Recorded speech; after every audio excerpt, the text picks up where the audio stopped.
Somewhere beneath the desert sands of northern Iraq, buried under the rubble of a city that was once the largest on earth, lay 30,000 clay tablets. They had been lying there for over 2,500 years. No one knew they existed. No one remembered the king who had collected them. No one remembered the scribes who had inscribed them with tiny, wedge-shaped marks pressed into wet clay with a reed stylus. No one remembered the language they were written in, a language that had been dead for so long that even the civilizations that came after had forgotten it had ever been spoken. The tablets sat in the collapsed ruins of a palace, sealed beneath layers of mud brick and wind-blown earth, in a silence so complete and so prolonged that the very concept of what they contained had vanished from human memory. Then, in the middle of the 19th century, a young British adventurer began digging into the mounds that dotted the plains outside the city of Mosul. What he found would rewrite the history of human civilization. He uncovered the ruins of the ancient Assyrian capital of Nineveh, and within those ruins he discovered the remains of the oldest known systematically organized library in the world. It was the library of Ashurbanipal, the last great king of the Assyrian Empire, a ruler who lived in the 7th century before the Common Era, and who had assembled the most comprehensive collection of written knowledge that had ever existed up to that time. The tablets contained everything. They contained myths and epics, including the story of a great flood that bore unmistakable parallels to the biblical account of Noah. They contained astronomical observations, mathematical tables, medical prescriptions, legal codes, diplomatic correspondence, religious hymns, magical incantations, omen texts that attempted to read the will of the gods in the movement of the stars, the shape of a sheep's liver, and the patterns of oil poured on water. They contained dictionaries and word lists that translated between languages that had been dead for millennia. They contained the administrative records of an empire that had ruled the ancient Near East with an iron hand and had then vanished so completely that its very existence had been forgotten by the civilizations that followed. The discovery of Ashurbanipal's library was one of the most important archaeological finds in human history. It pushed the documented history of human literacy, scholarship, and systematic knowledge collection back by over 1,000 years beyond what had previously been known.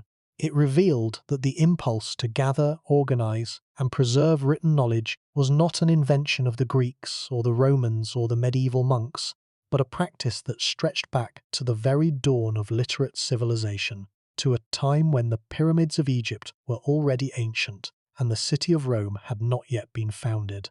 And yet, for all its importance, the library of Ashurbanipal remains one of the least understood and least appreciated of the great ancient libraries. It is overshadowed in popular culture by the Library of Alexandria, which was built centuries later and which has captured the public imagination in ways that Ashurbanipal's collection never has. The clay tablets of Nineveh lack the romantic appeal of papyrus scrolls. The wedge-shaped cuneiform script lacks the elegant familiarity of Greek letters. The gods and kings of ancient Assyria lack the name recognition of Cleopatra, Julius Caesar, and Alexander the Great. The story of Ashurbanipal's library is the story of a civilization so thoroughly erased from human memory that when its remains were finally uncovered, the modern world did not even have a framework for understanding what it had found. The discoverers had to invent an entirely new academic discipline, Assyriology, just to begin the painstaking work of reading the tablets and comprehending the civilization that had produced them. By the end of tonight, you are going to understand what the Library of Ashurbanipal actually was, what it contained, how it was assembled, and why its discovery transformed our understanding of the earliest chapters of human intellectual history. You are going to learn about the specific texts that were found on those clay tablets, the specific knowledge systems they encoded, and the specific ways in which that knowledge was organized, catalogued, and preserved. You are going to see how the recovery of this library revealed that the roots of human scholarship, science, and literature extend far deeper into the past than anyone in the 19th century had imagined. And you are going to confront an unsettling question that archaeologists and historians are still grappling with today. If a library this vast, this sophisticated, and this important could be lost for over 2,000 years, buried beneath the sand without a trace, what else might be waiting to be found beneath the deserts and the cities and the fields of the ancient world? Before we get started, if you find these mysteries as fascinating as we do, take a second to like the video or subscribe. It is a simple action, but it helps this channel reach more curious minds like yours.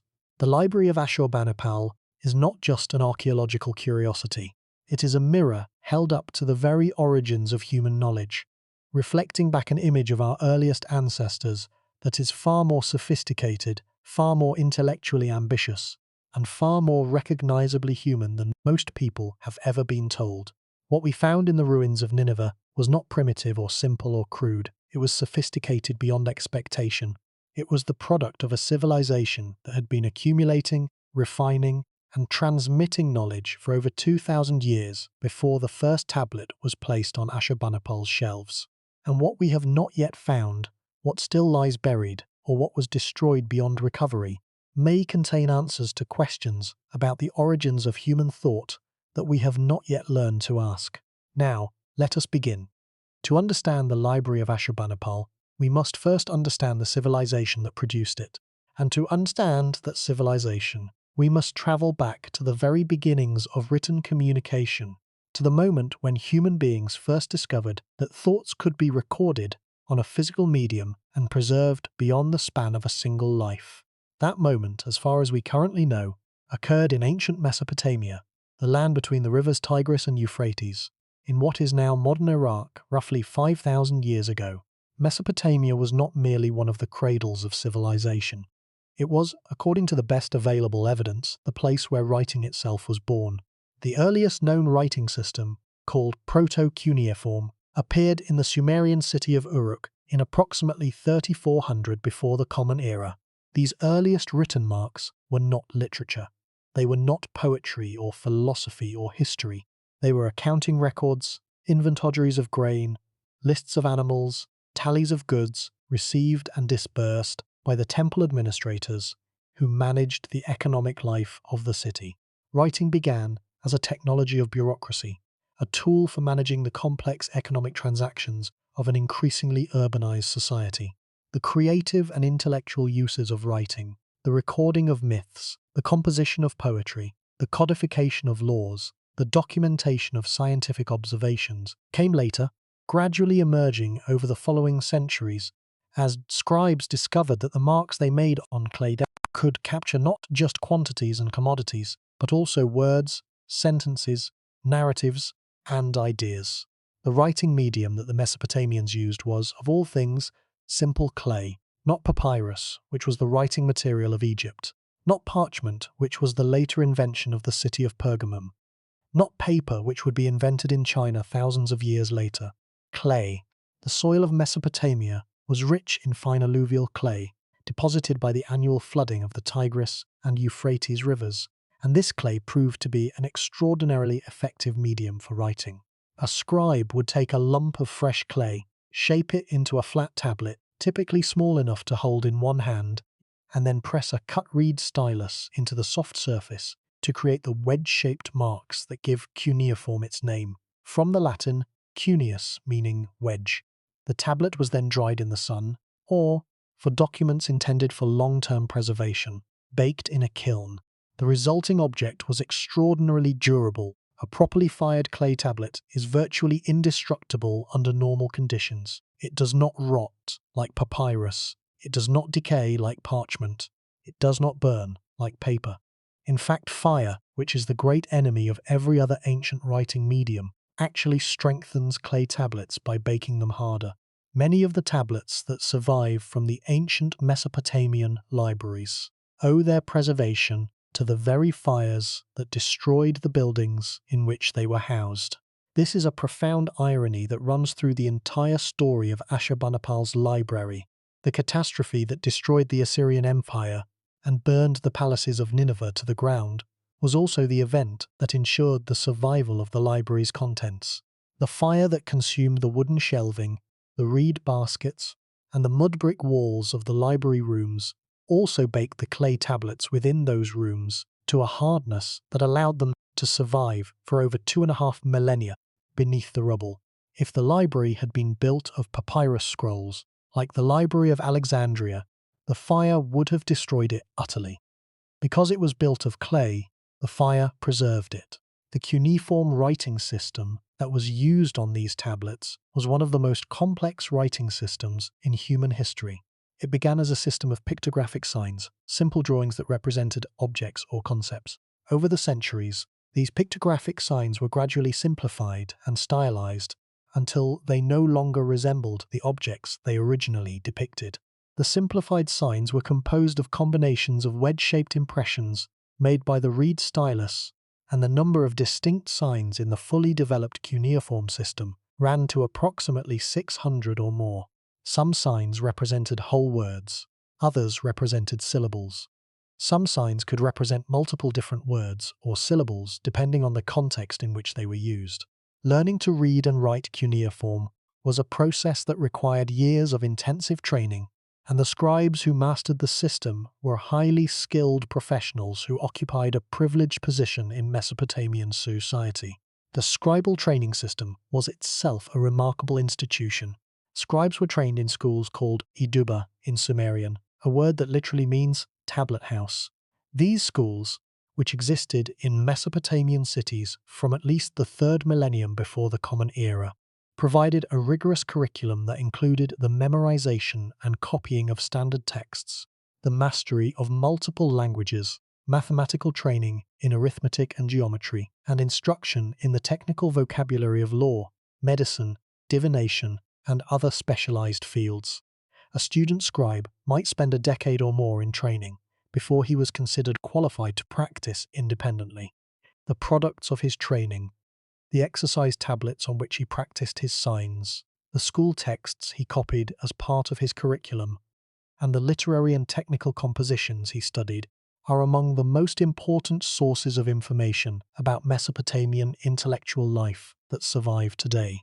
The Sumerian civilization that invented writing in the 4th millennium before the Common Era was succeeded by a series of Mesopotamian cultures that adopted, modified, and transmitted the cuneiform writing system across a vast geographical and temporal range. The Akkadians, who established the first major Semitic-speaking empire in Mesopotamia under Sargon of Akkad in approximately 2334 before the Common Era, adapted the cuneiform script to write their own language, Akkadian, which belonged to a completely different linguistic family from Sumerian. The result was a bilingual scribal tradition in which both Sumerian and Akkadian were studied, copied, and preserved side by side for over 2,000 years, long after Sumerian ceased to be spoken as a living language. The scribes who maintained this bilingual tradition were, in effect, the first classical scholars, preserving and transmitting the literary heritage of a dead language for the use and edification of later generations. The scope of this bilingual tradition was extraordinary. Sumerian texts were not merely preserved as curiosities. They were actively studied, commented upon, and integrated into the living intellectual culture of the Akkadian-speaking world. The great Sumerian literary compositions, including the myths of the gods Enlil, Enki, and Inanna, the epic tales of the legendary kings Enmerkar, Lugalbanda, and Gilgamesh, and the hymns and laments that were performed in the temples, were all copied, studied, and recopied by generations of Akkadian-speaking scribes who revered the Sumerian literary tradition as the foundation of their own cultural identity. This reverence for the intellectual achievements of earlier generations is itself a remarkable feature of Mesopotamian civilization. It demonstrates a historical consciousness and awareness of the depth and the value of the past that is often assumed to be a product of later, more supposedly advanced civilizations. The Mesopotamians did not merely live in the present. They looked back on their own intellectual heritage with a sense of respect and responsibility that drove them to preserve it for the future. The succession of empires that ruled Mesopotamia after the Akkadian period, including the 3rd dynasty of Ur, the Old Babylonian period, the Kassite period, the Middle Assyrian period, and the Neo-Assyrian period, Each contributed to the accumulation and transmission of the cuneiform scribal tradition. Each period produced its own literary, scientific, and administrative texts, and each period inherited and transmitted the accumulated texts of its predecessors. The result was a layered intellectual tradition of extraordinary depth, in which texts from different periods and different cultural contexts coexisted within the same scribal curriculum and the same library collections. A scribe working in the 7th century before the Common Era might copy, in a single day, a Sumerian hymn that was over 1,000 years old, an Akkadian omen text from the Old Babylonian period, and a contemporary royal inscription, moving fluently between different languages, different genres, and different historical periods as part of his daily work. The Old Babylonian period, roughly 1800 to 1600 before the Common Era, was a particularly rich era of literary and scientific production. It was during this period that the great Mesopotamian literary compositions were given their standard or canonical forms, the versions that would be copied and transmitted for the following millennium and a half: the Epic of Gilgamesh, the Atrahasis Epic, the Descent of Ishtar, the Enuma Elish, and dozens of other major compositions were either composed or substantially revised during this period. The mathematical tablets of the Old Babylonian period, which demonstrate knowledge of the Pythagorean relationship and the ability to solve complex algebraic equations, represent one of the high points of ancient mathematical achievement. The legal traditions of the period, culminating in the Code of Hammurabi, established principles of jurisprudence that would influence legal thinking in the Near East for centuries. This is a crucial piece of context for understanding Ashurbanipal's library. By the time Ashurbanipal ascended to the throne of the Assyrian Empire in approximately 668 before the Common Era, the cuneiform scribal tradition had been in continuous operation for over 2,500 years. It had accumulated a vast body of written knowledge, spanning dozens of genres and disciplines, composed in multiple languages, and copied and recopied by generations of scribes across the full geographical extent of Mesopotamian civilization. This body of knowledge was not stored in any single location. It was distributed across the temples, palaces, and scribal schools of the Mesopotamian world, in collections that ranged from a few dozen tablets in a small provincial temple to thousands of tablets in the great religious and administrative centers of cities like Babylon, Borsippa, Sippar, and Ashur. The Assyrian Empire, at its peak under Ashurbanipal, was the largest and most powerful state that the ancient Near East had ever seen. It stretched from Egypt in the west to the borders of modern Iran in the east, encompassing a vast territory that included the ancient cultural heartlands of Sumer, Akkad, Babylonia, and Assyria, along with the Levantine coast, parts of Anatolia, and the island of Cyprus. The Assyrians ruled this empire through a combination of military force, administrative efficiency, and cultural assertiveness. They maintained a professional army that was the most effective military force of its era, equipped with iron weapons, siege engines, chariots, and a cavalry arm that gave them decisive advantages over their opponents. They built enormous palaces decorated with monumental stone reliefs depicting their military victories, their hunting expeditions, and the submission of conquered peoples, reliefs that were designed not merely as artistic expressions but as instruments of propaganda, projecting an image of irresistible power. The Assyrian administrative system was equally impressive. The empire was divided into provinces, each governed by an appointed official who reported directly to the king. A network of roads connected the provinces to the imperial capital, and a system of relay stations allowed royal messengers to travel quickly across the vast distances of the empire, carrying orders, reports, and intelligence.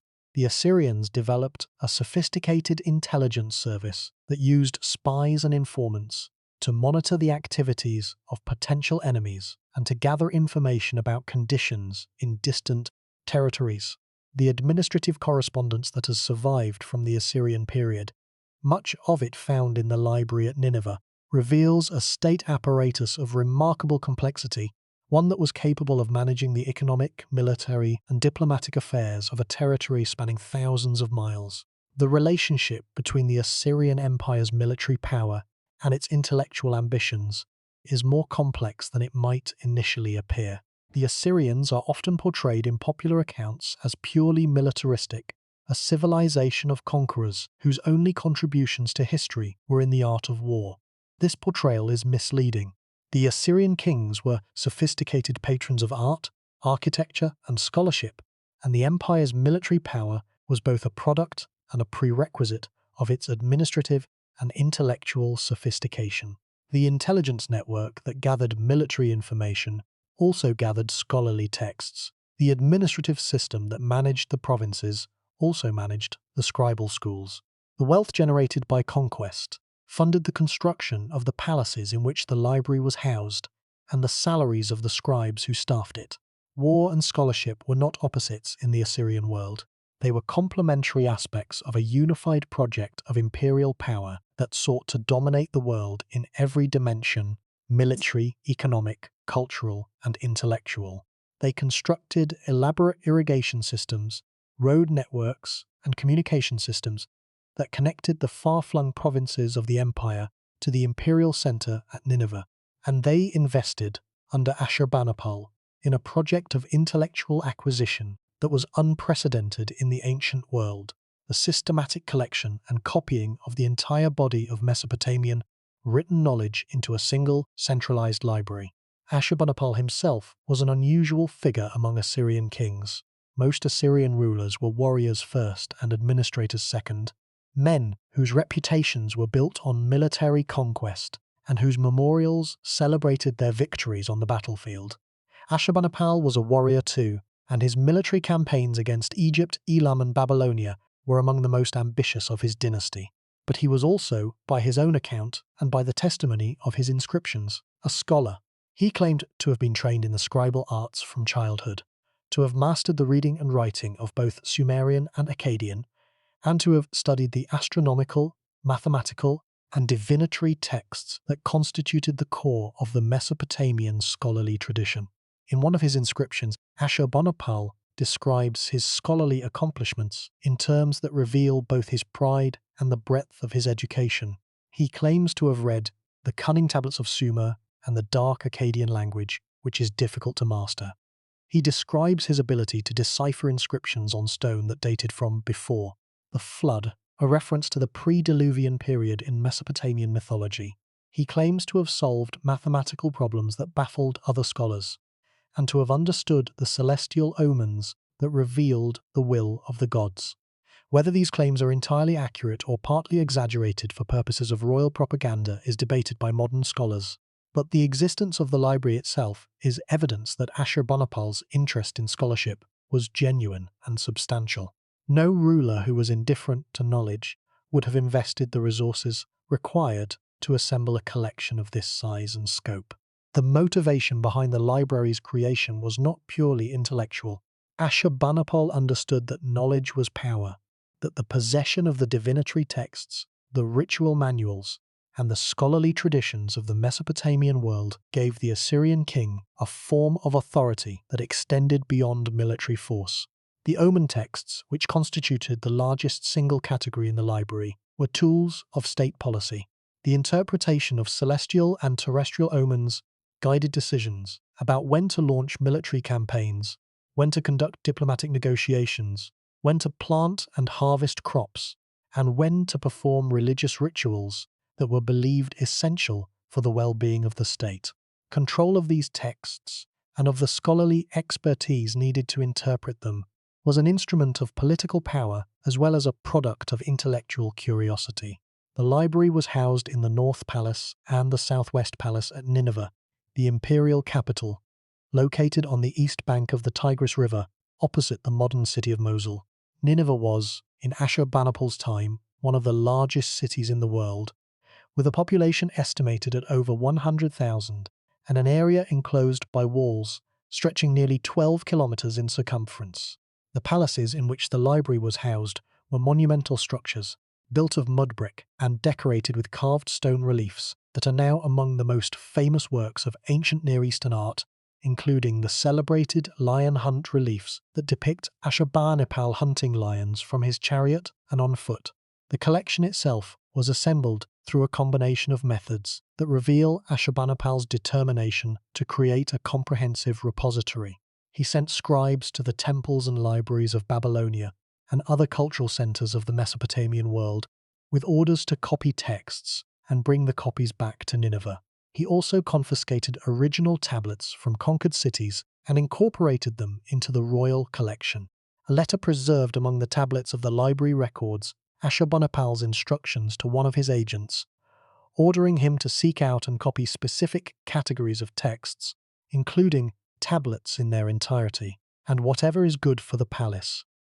The systematic nature of this acquisition program is evident from the organization of the collection, which included texts from virtually every genre of Mesopotamian literature, arranged and catalogued according to a system that reflected the scholarly conventions of the time. The acquisition was not always voluntary. In some cases, Ashurbanipal used the power of the Assyrian state to compel the temples and libraries of conquered territories to surrender their tablets, or to allow Assyrian scribes to copy them. The Babylonian scholarly community, which regarded itself as the guardian of the Mesopotamian intellectual tradition, and which viewed the Assyrians as cultural newcomers and military brutes, resented this forced transfer of intellectual property. The tension between the Assyrian desire to centralize knowledge and the Babylonian desire to protect their scholarly heritage is visible in the historical record, and adds a political dimension to the story of the library that is often overlooked. The total number of tablets and fragments recovered from the library is approximately 30,000, though estimates vary depending on how fragments are counted. Many of the original tablets were broken during the destruction of Nineveh and during the excavation process, and the task of reassembling the fragments into complete texts has occupied scholars for over a century and a half. The 30,000 tablets and fragments represent an unknown but certainly incomplete portion of the original collection. Some tablets were destroyed beyond recovery during the sack of Nineveh. Others remain buried in unexcavated portions of the site. Still others may have been removed from the library before the destruction, taken as spoils of war, or hidden for safekeeping by scribes who foresaw the coming catastrophe. The scale of the collection, even in its incomplete state, is remarkable when measured against the context of the ancient world. 30,000 tablets, each containing anywhere from a few lines to several hundred lines of cuneiform text, represent a body of written knowledge that has no parallel in the ancient Near East before the Hellenistic period. No other known collection from the pre-Hellenistic world approaches the Library of Ashurbanipal in either size or scope. The total textual content of the surviving collection runs to millions of words, a corpus that continues to be studied, translated, and published by cuneiform scholars around the world. The subjects covered by the collection span the full range of Mesopotamian intellectual production.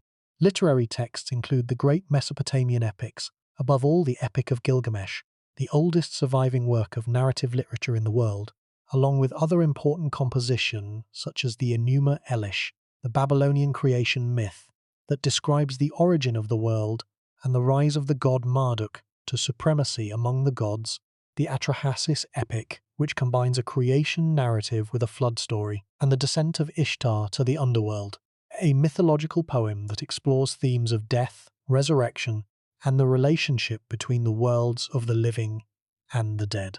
These literary compositions were not merely entertainment. They were religious and philosophical texts that encoded the Mesopotamians' deepest beliefs about the nature of the world, the relationship between gods and human beings, and the meaning of human existence. Scientific texts include astronomical observations and predictions, mathematical tables and problems, and medical prescriptions and diagnoses. Religious texts include hymns, prayers, rituals, and mythological narratives that serve the liturgical needs of the temples and the spiritual needs of the royal court. Divinatory texts include omen collections that catalogue the signs by which the gods communicated their will to human beings, including the movements of celestial bodies, the appearance of animal entrails, the behavior of birds, and the patterns formed by smoke, oil, and water. Administrative texts include royal correspondence, legal documents, treaties, and records of the empire's economic and military activities. And scholarly reference texts include lexical lists, sign lists, grammatical texts, and bilingual dictionaries that translated between Sumerian and Akkadian, preserving the Sumerian language for a scholarly audience that no longer spoke it. The organization of the library reflected a sophisticated system of classification that modern scholars have only partially reconstructed. The tablets were stored in specific rooms within the palace, and the rooms appear to have been organized by subject matter. Tablets within each room were arranged on shelves or in reed baskets, and many tablets bore tags or labels that identified their contents and their place within the organizational system. The catchlines that appeared at the end of many tablets, consisting of the first line of the next tablet in a series, served as a form of sequencing mechanism, allowing a reader to identify the correct order of tablets within a multi-tablet composition. The catalogue texts that have been found among the library's holdings list the titles and first lines of compositions organized by genre, providing evidence of a bibliographic system that bears comparison in its essential principles with modern library cataloguing. The sophistication of this organizational system is remarkable for any period, and it is extraordinary for the 7th century before the Common Era. It reflects a mature institutional tradition of library management that must have developed over many centuries of practice in the temple and palace libraries of the Mesopotamian world. The scribes who organized Ashurbanipal's library were not inventing new systems. They were applying and refining systems that had been in use for generations, systems that had evolved to manage the increasingly large and diverse collections that had accumulated in the major intellectual centers of Mesopotamia. The colophons on many tablets in the library provide direct evidence of the acquisition methods Ashurbanipal employed. These brief inscriptions at the ends of tablets typically identify the text, name the scribe who copied it, record the date of copying, and often include a statement about the source from which the copy was made. Many colophons include the phrase Palace of Ashurbanipal, King of the Universe, King of Assyria, identifying the tablet as part of the royal collection. Some colophons include curses against anyone who might damage, steal, or alter the tablet, reflecting the value that the king placed on the integrity of his collection. Others note that the copy was made from a damaged or unclear original, demonstrating the scribe's awareness that the texts they were preserving were already ancient and that the originals were deteriorating. The acquisition process was systematic and aggressive. Royal letters found among the library's tablets document Ashurbanipal's orders to officials in Babylonia and other conquered territories to locate, copy, and send specific categories of texts to Nineveh. One letter instructs an agent to seek out all the tablets that are in their houses and all the tablets that are in the temple of a particular city and to send them to me. Another orders copying of the exorcistic texts, the incantation texts, the medical texts from a specific temple library. These letters reveal a king who was not passively accumulating texts, but actively directing a campaign of intellectual acquisition that encompassed the entire Mesopotamian world. The scribes who worked in the library were highly trained professionals who had undergone years of rigorous education in the scribal schools. Their training included not only the mastery of cuneiform script in both Sumerian and Akkadian, but also specialized knowledge in the particular fields represented by the texts they copied.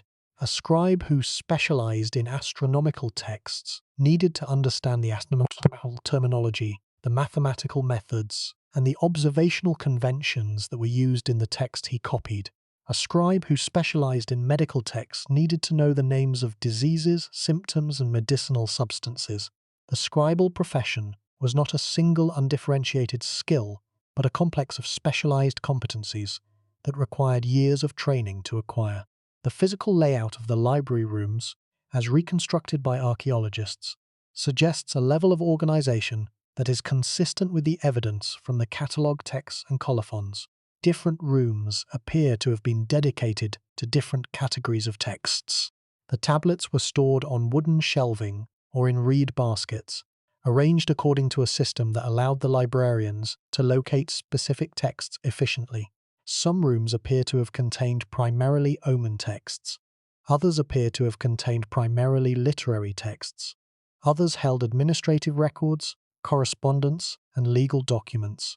This physical organization reflects the intellectual organization of the collection and suggests that the library was not merely a storage facility but a functioning reference center where specific texts could be located and consulted as needed.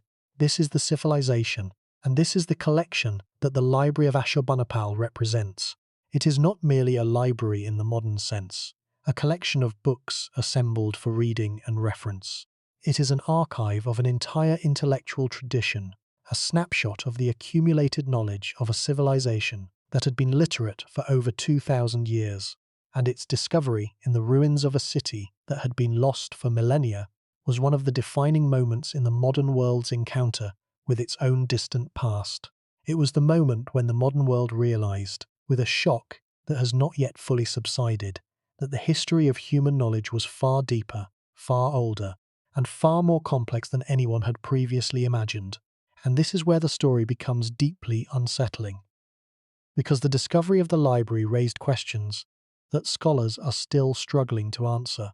If a collection, this vast, this sophisticated, and this systematically organized existed in the 7th century before the Common Era, what other collections might have existed in the centuries and millennia before? What knowledge was accumulated and lost before Ashurbanipal's scribes began their work? And how much of the Mesopotamian intellectual tradition, a tradition that stretched back over 2,000 years before the library was assembled, has been permanently lost because the tablets that recorded it were never baked, never buried, and never preserved by the catastrophic fires that saved the Nineveh collection? The Enuma Elish, the Babylonian creation myth that was found among the tablets of Ashurbanipal's library, illustrates the way in which literary and religious texts served multiple functions in Mesopotamian culture. The myth describes the creation of the world from the body of the primordial sea goddess Tiamat, defeated in battle by the god Marduk, and the subsequent creation of human beings from the blood of a defeated rebel god. The myth was recited annually during the New Year festival in Babylon, where it served not only as a religious text but also as a political statement, legitimizing the supremacy of Marduk and, by extension, the supremacy of Babylon over the other cities of Mesopotamia. The Assyrians, who included the Enuma Elish in their library, adapted the myth to their own purposes, sometimes substituting the Assyrian god Ashur for the Babylonian god Marduk, demonstrating the way in which literary texts could be modified to serve changing political and religious agendas. The Atrahasis epic, another major literary work in the collection, combines a creation narrative with a flood story that provides detailed background for the flood account found in the Epic of Gilgamesh. The descent of Ishtar to the underworld explores themes of death, resurrection, and the relationship between the worlds of the living and the dead. These literary compositions were not merely entertainment. They were religious and philosophical texts that encoded the Mesopotamians' deepest beliefs about the nature of existence. The discovery of Ashurbanipal's library did not happen all at once. It unfolded over decades, in stages that were shaped by the personalities, the ambitions, and the limitations of the men who dug into the mounds of Nineveh, and by the political and intellectual currents of 19th century Europe that made the excavation possible and gave it its significance. The story begins with Austin Henry Layard, a young Englishman of modest means and restless temperament who arrived in the Middle East in the early 1840s with no formal archaeological training and no institutional backing. Layard was not looking for a library. He was looking for the ruins of the great Assyrian cities mentioned in the Bible, cities whose names, Nineveh, Calah, Ashur, Dur-Sharrukin, had survived in the pages of the Hebrew scriptures long after the cities themselves had been buried and forgotten. The identification of the mound of Kuyunjik, opposite Mosul, with the ancient city of Nineveh had been proposed by earlier travellers, and Layard began excavating the site in 1845 with a small team of local workers and a modest budget provided by the British ambassador in Constantinople. What Layard found exceeded anything he or his sponsors had imagined. He uncovered the massive stone reliefs that had decorated the walls of the Assyrian palaces, monumental carvings depicting battle scenes, siege operations, hunting expeditions, and ceremonial processions that were among the most spectacular works of art recovered from the ancient world. He discovered colossal stone sculptures of human-headed winged bulls, called lamassu, that had guarded the entrances to the palace rooms. And he found tablets, thousands of them, scattered in the debris of collapsed rooms, broken and jumbled by the destruction of the buildings and the weight of centuries of accumulated rubble above them. The condition of the tablets varied enormously. Some were intact, their surfaces still crisp and legible after more than 2,000 years in the ground. Others were cracked, chipped, or broken into multiple fragments, their texts incomplete and their edges crumbling. The worst affected tablets had been damaged by moisture seeping through the rubble over centuries, softening the clay and dissolving the cuneiform signs into illegibility. The process of extracting the tablets from the debris required care and patience that the early excavators did not always possess. Layard and his workmen were operating under severe time and budget constraints, and the urgency of their work sometimes led to damage that might have been avoided with more cautious methods. Tablets were sometimes broken during extraction, fragments were separated and shipped in different batches, and the precise find spots of individual tablets were not always recorded, making it difficult for later scholars to determine which tablets had been stored together in the original library. Layard recognized that the tablets were important, but he did not have the knowledge to read them. Cuneiform had not yet been fully deciphered when he began his excavations, and the tablets were to him mysterious objects covered in unintelligible markings.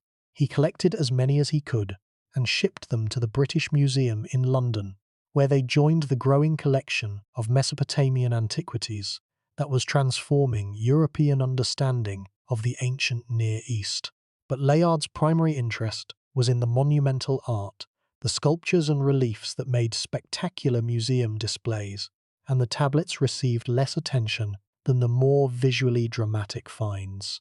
The systematic excavation of the library was carried out primarily by Hormuzd Rassam, an Assyrian Christian from Mosul, who had served as Layard's assistant, and who continued the excavations after Layard's departure. Rassam was a remarkable figure in the history of archaeology, a local man who navigated the complex politics of Ottoman-era Iraq and the institutional hierarchies of British scholarship with skill and determination. Between 1853 and 1854, and again during later campaigns, Rassam excavated large portions of the North Palace at Nineveh, where the main body of Ashurbanipal's library had been housed. He recovered thousands of additional tablets and fragments, many of them from rooms that appeared to have served as dedicated storage spaces for the library collection. The tablets that Rassam and Layard recovered were shipped to the British Museum, where they accumulated in storage rooms and display cases, largely unread and unstudied for years. The task of reading them depended on the decipherment of cuneiform, which was being achieved, gradually and with great difficulty, by a small group of scholars working in England, France, Ireland, and Germany. The key breakthrough in cuneiform decipherment came in the 1850s, when Henry Rawlinson, Edward Hincks, Jules Oppert, and William Henry Fox Talbot independently translated the same Akkadian text and produced readings that were sufficiently similar to demonstrate that the decipherment was sound. This achievement, one of the great intellectual triumphs of the 19th century, opened the tablets of Ashurbanipal's library to scholarly study for the first time in over 2,000 years. The reading of the tablets revealed a world that no one in the modern era had imagined. The texts were not merely administrative records or royal inscriptions, though they included both. They were the products of a sophisticated intellectual tradition that had developed systems of knowledge encompassing medicine, astronomy, mathematics, law, literature, mythology, and religion. The scribes who had composed and copied these texts were not mere clerks. They were scholars, working within a tradition that had its own standards of evidence, its own methods of argument, and its own criteria for the organization and classification of knowledge. The most sensational discovery from the library came in 1872, when George Smith, a self-taught Assyriologist working at the British Museum, identified a tablet that contained a Mesopotamian account of a great flood. Smith was an extraordinary figure, a man of working-class background who had educated himself in cuneiform by spending his lunch hours at the British Museum studying the tablets in the display cases. His passion and his talent were recognized by Henry Rawlinson, one of the pioneers of cuneiform decipherment, who arranged for Smith to be employed by the museum as a restorer and translator. It was in this capacity that Smith was sorting through the thousands of fragments that had been recovered from Nineveh when he came across a tablet that described a man who had been warned by a god to build a ship, to load it with his family and animals, and to survive a catastrophic flood that had been sent by the gods to destroy humanity. The parallels to the biblical story of Noah were unmistakable. The man's name in the Mesopotamian version was Utnapishtim, and his story was embedded in the 11th tablet of the Epic of Gilgamesh, the great Mesopotamian literary masterpiece that tells the story of a king who seeks immortality and discovers the limits of human existence. According to one famous account, when Smith realized what he was reading, he became so excited that he set down the tablet, rushed around the room, and began to undress, overcome by the sheer significance of the discovery. Whether or not this particular detail is true, the intensity of the moment is understandable. Smith had found evidence that the biblical flood narrative, which had been regarded by most Victorian Christians as a unique divine revelation, had a Mesopotamian precursor that was centuries older than the Hebrew text. The implications were staggering, not merely for biblical scholarship, but for the entire understanding of how religious and literary traditions develop and transmit across cultures. Smith's discovery caused a sensation that extended far beyond the world of scholarship. The Victorian public was electrified by the idea that a non-biblical account of the flood had been found, written centuries before the Hebrew scriptures were composed. The discovery had profound implications for the historical understanding of the Bible, and for the broader question of how the religious traditions of the ancient Near East were related to one another. The Daily Telegraph newspaper funded an expedition to Nineveh to find the missing portions of the flood tablet, and Smith himself travelled to Mosul and, in a stroke of extraordinary luck, actually found the missing fragment among the rubble of the excavation site. The discovery of the flood narrative was one of the most widely publicized archaeological finds of the 19th century, and it brought the library of Ashurbanipal to public attention in a way that no other discovery could have done.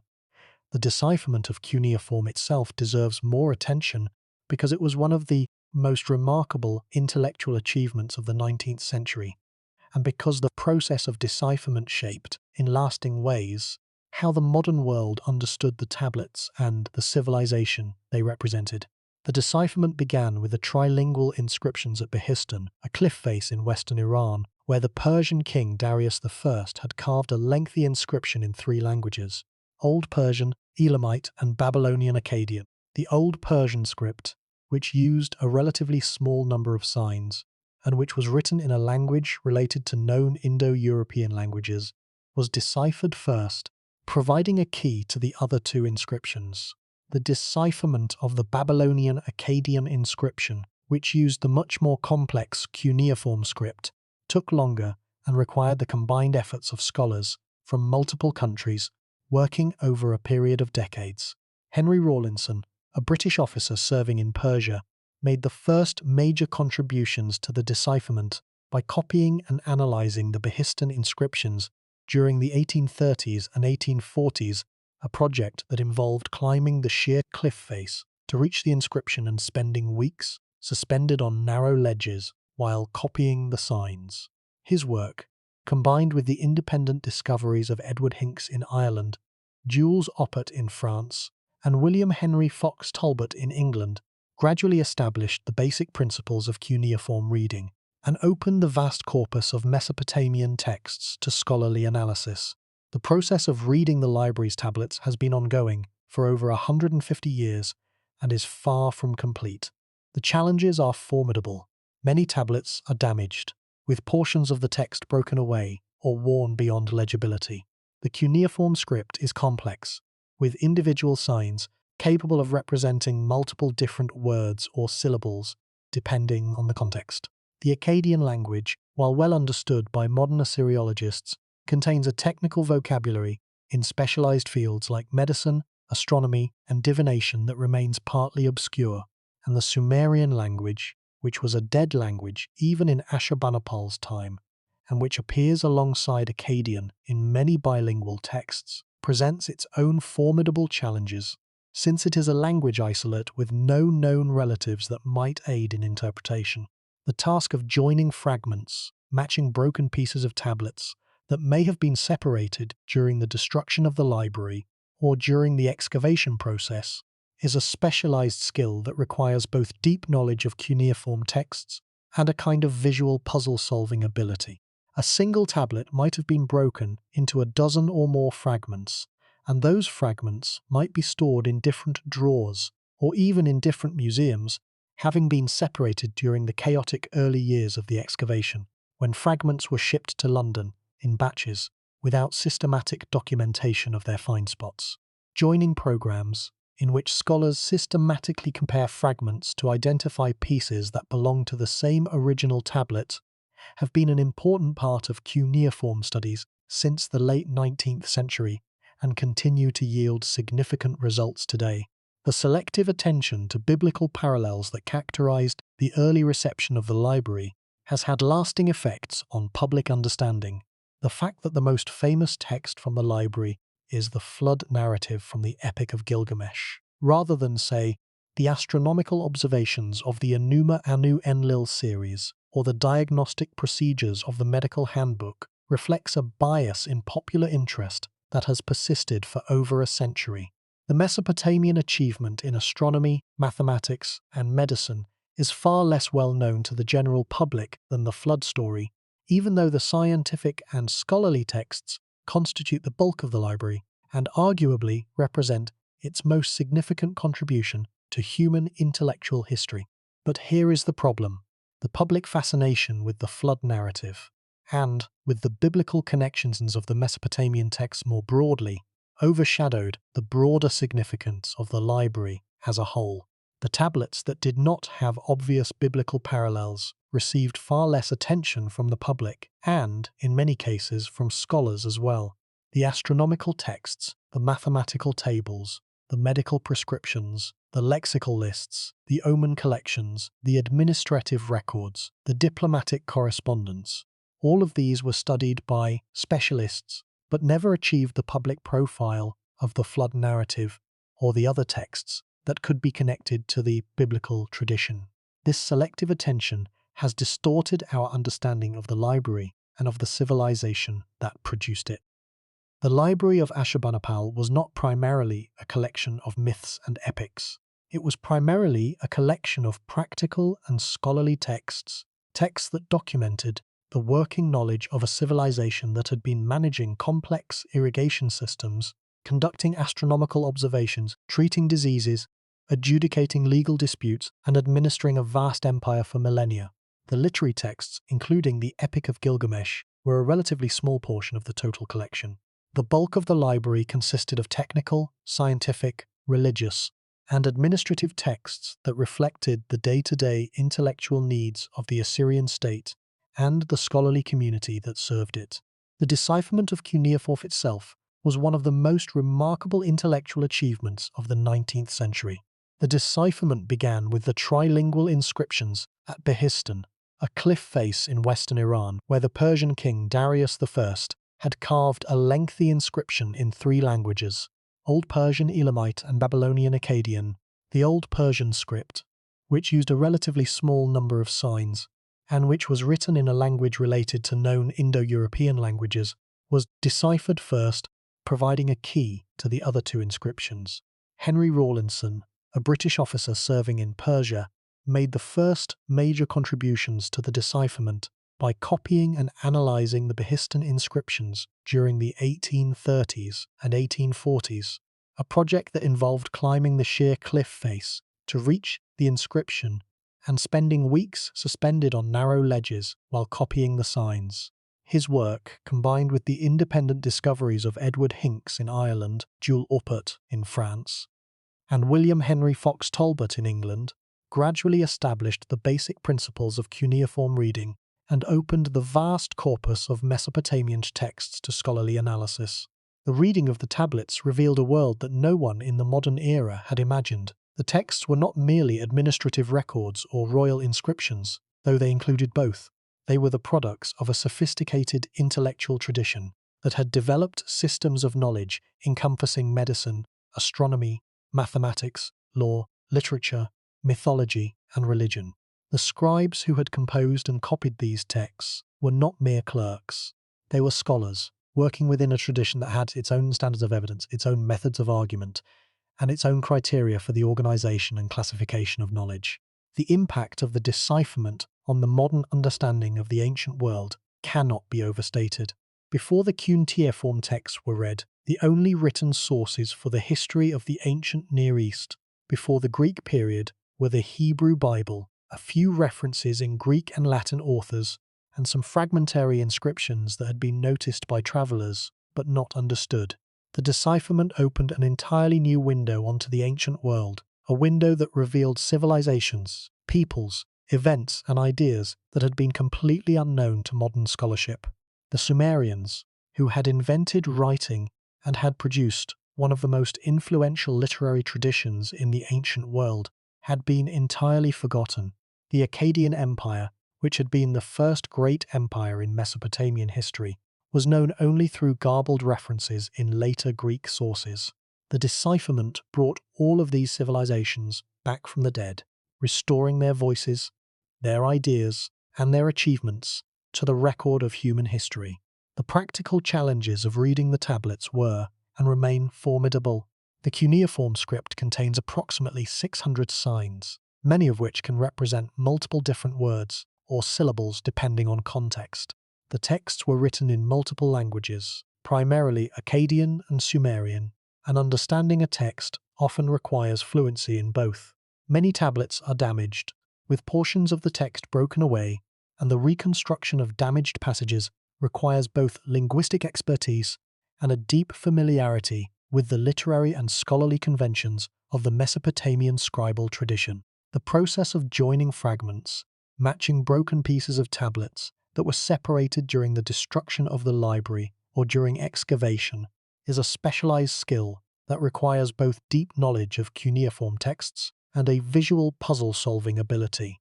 A single tablet might have been broken into dozens of fragments stored in different drawers or even in different museums.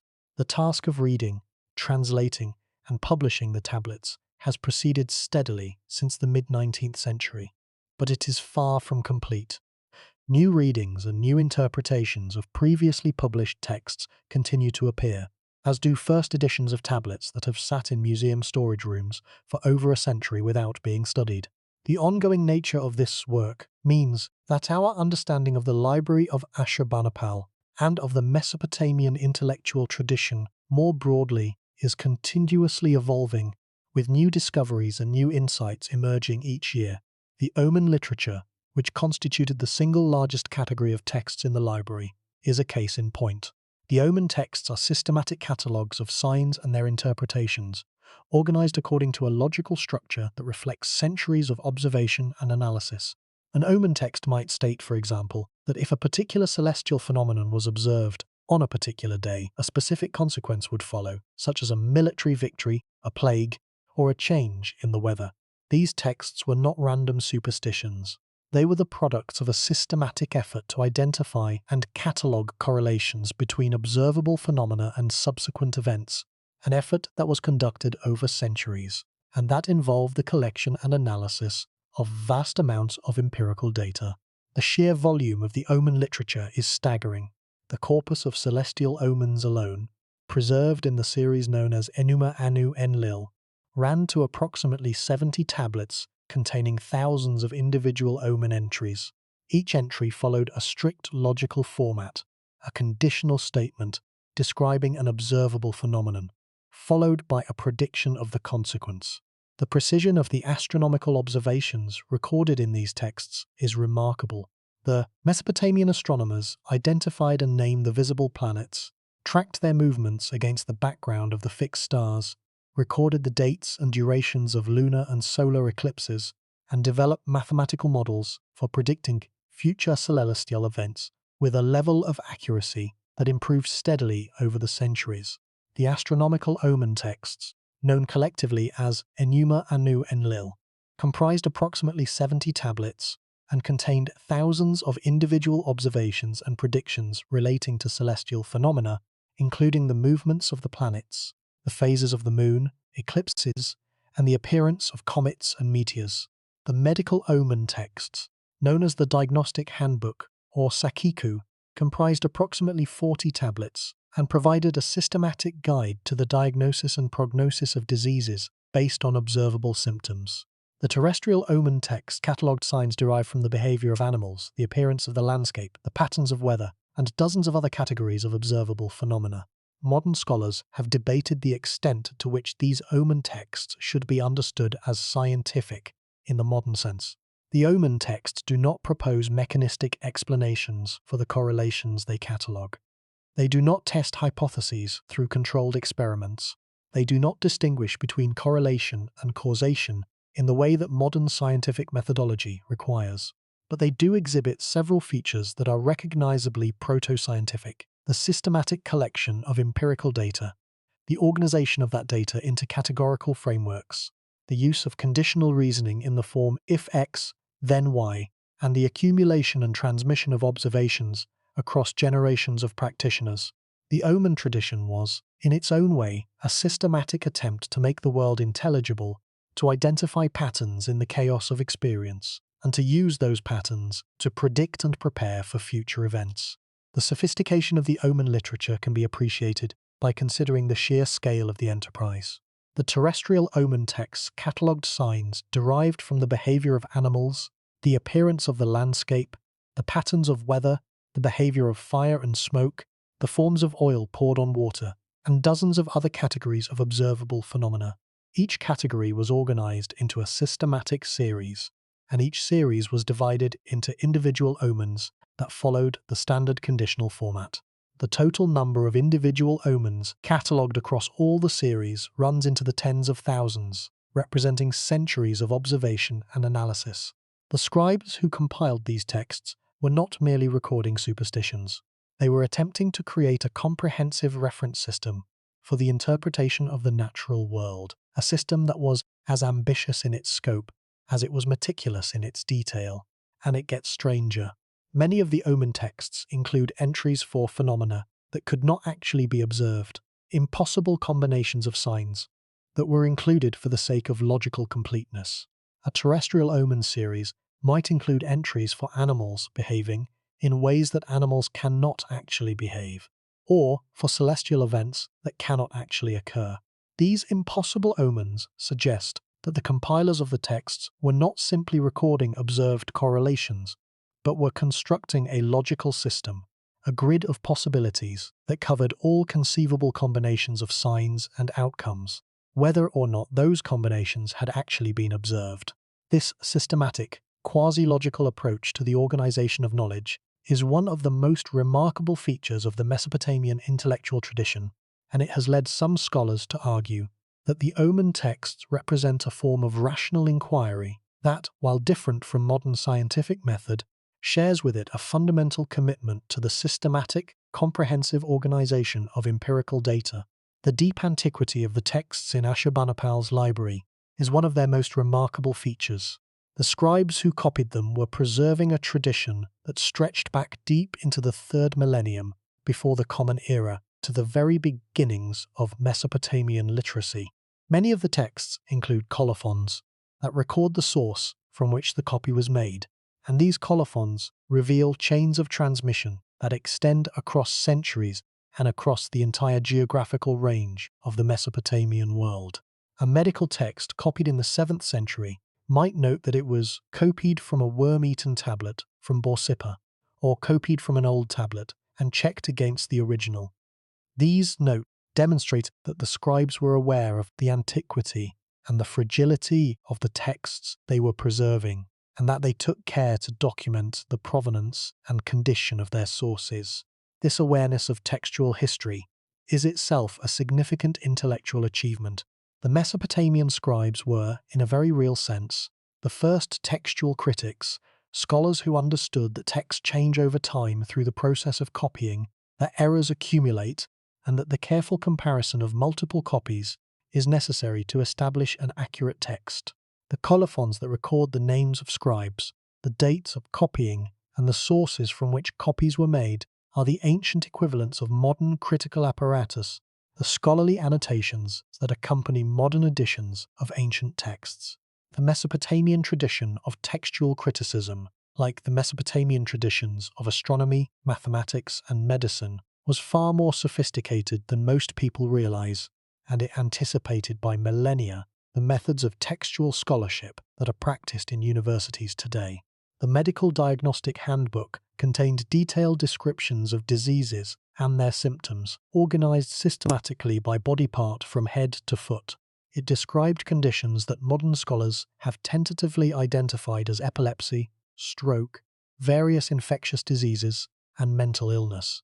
The handbook's organizational principle, the systematic survey of the body from head to toe, is strikingly similar to the approach used in modern clinical medicine. The handbook itself was attributed by the Mesopotamian tradition to a legendary sage named Isagil-Kinapli, who was said to have compiled and organized the existing medical knowledge into a systematic format during the 11th century before the Common Era. The attribution demonstrates that the Mesopotamians understood their medical tradition as a product of human intellectual effort, accumulated and organized over many generations. And it gets worse in terms of our understanding of what has been lost. The omen texts in Ashurbanipal's library were not original compositions of the 7th century. They were copies and compilations of much older texts, some of which dated back to the Old Babylonian period, roughly 1800 to 1600 before the Common Era, and some of which may have drawn on even earlier traditions. The library contained texts that were, at the time of their copying, already over 1,000 years old. The scribes who copied them were preserving a tradition that stretched back deep into the 3rd millennium before the Common Era to the very beginnings of Mesopotamian literacy. This means that the knowledge contained in Ashurbanipal's library was the distilled product of more than 2,000 years of continuous intellectual activity. It represented not just the knowledge of the 7th century, but the accumulated wisdom of an entire civilization, transmitted across dozens of generations through the painstaking process of scribal copying, editing, and compilation. The library was, in effect, a time capsule, preserving within its clay tablets the intellectual heritage of a tradition that was, by the 7th century before the Common Era, already incredibly ancient. The medical texts provide a particularly vivid illustration of this long tradition. The Diagnostic Handbook contained detailed descriptions of diseases and their symptoms, organized systematically by body part from head to foot. It described conditions that modern scholars have tentatively identified as epilepsy, stroke, various infectious diseases, and mental illness, among others. The treatments prescribed in associated therapeutic texts included herbal remedies, mineral preparations, surgical procedures, and ritual interventions, reflecting a medical tradition that combined empirical observation with religious and magical elements. The medical texts were not the work of a single author or a single generation. They were the accumulated product of centuries of clinical observation, transmitted through scribal schools and temple libraries across the Mesopotamian world. The mathematical texts in the library demonstrate a similarly sophisticated tradition. Mesopotamian mathematics, which used a base 60 number system that still survives in our measurement of time in 60-second minutes and 60-minute hours, and in our measurement of angles in 360 degrees, had achieved a level of sophistication that was not matched in Europe until the medieval period or later. The mathematical tablets include tables of squares, cubes, and reciprocals, solutions to quadratic and cubic equations, calculations of areas and volumes, and problems involving compound interest and other financial calculations. These texts reflect a mathematical tradition that had been developing for over 1,000 years before the library was assembled, and that had reached a level of technical competence that challenges common assumptions about the intellectual capacities of ancient civilizations. The base 60 system was particularly well suited for mathematical computation. Because 60 has many divisors, the system allowed for easy calculation of fractions, a significant advantage in practical mathematics involving division, measurement, and astronomical computation. The Mesopotamian scribes developed sophisticated techniques within this system, including methods for extracting square roots, approximating the values of mathematical constants, and solving systems of simultaneous equations. One of the most famous mathematical tablets from the Old Babylonian period contains a geometric diagram accompanied by an accurate approximation of the square root of 2 expressed as a sexagesimal fraction. The accuracy of this approximation demonstrates mathematical understanding that was extraordinary for any period.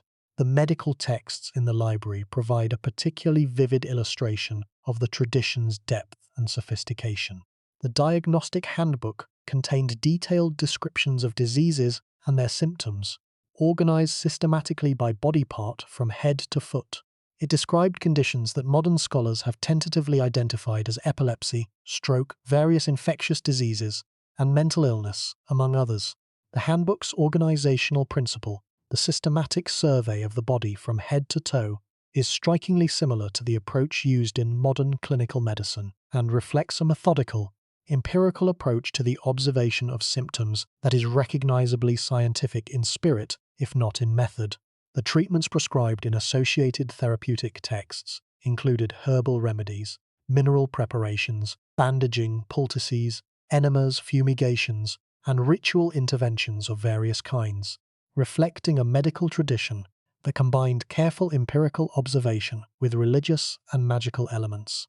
The pharmacological knowledge was extensive. The Mesopotamian healers used hundreds of different substances in their preparations, and they recorded the recipes with a precision that suggests systematic testing and refinement over generations. Some of the plant-based remedies have been found by modern researchers to contain biologically active compounds with genuine therapeutic properties, suggesting that the empirical tradition was not entirely divorced from effective practice. The medical texts were not the work of a single author or a single generation.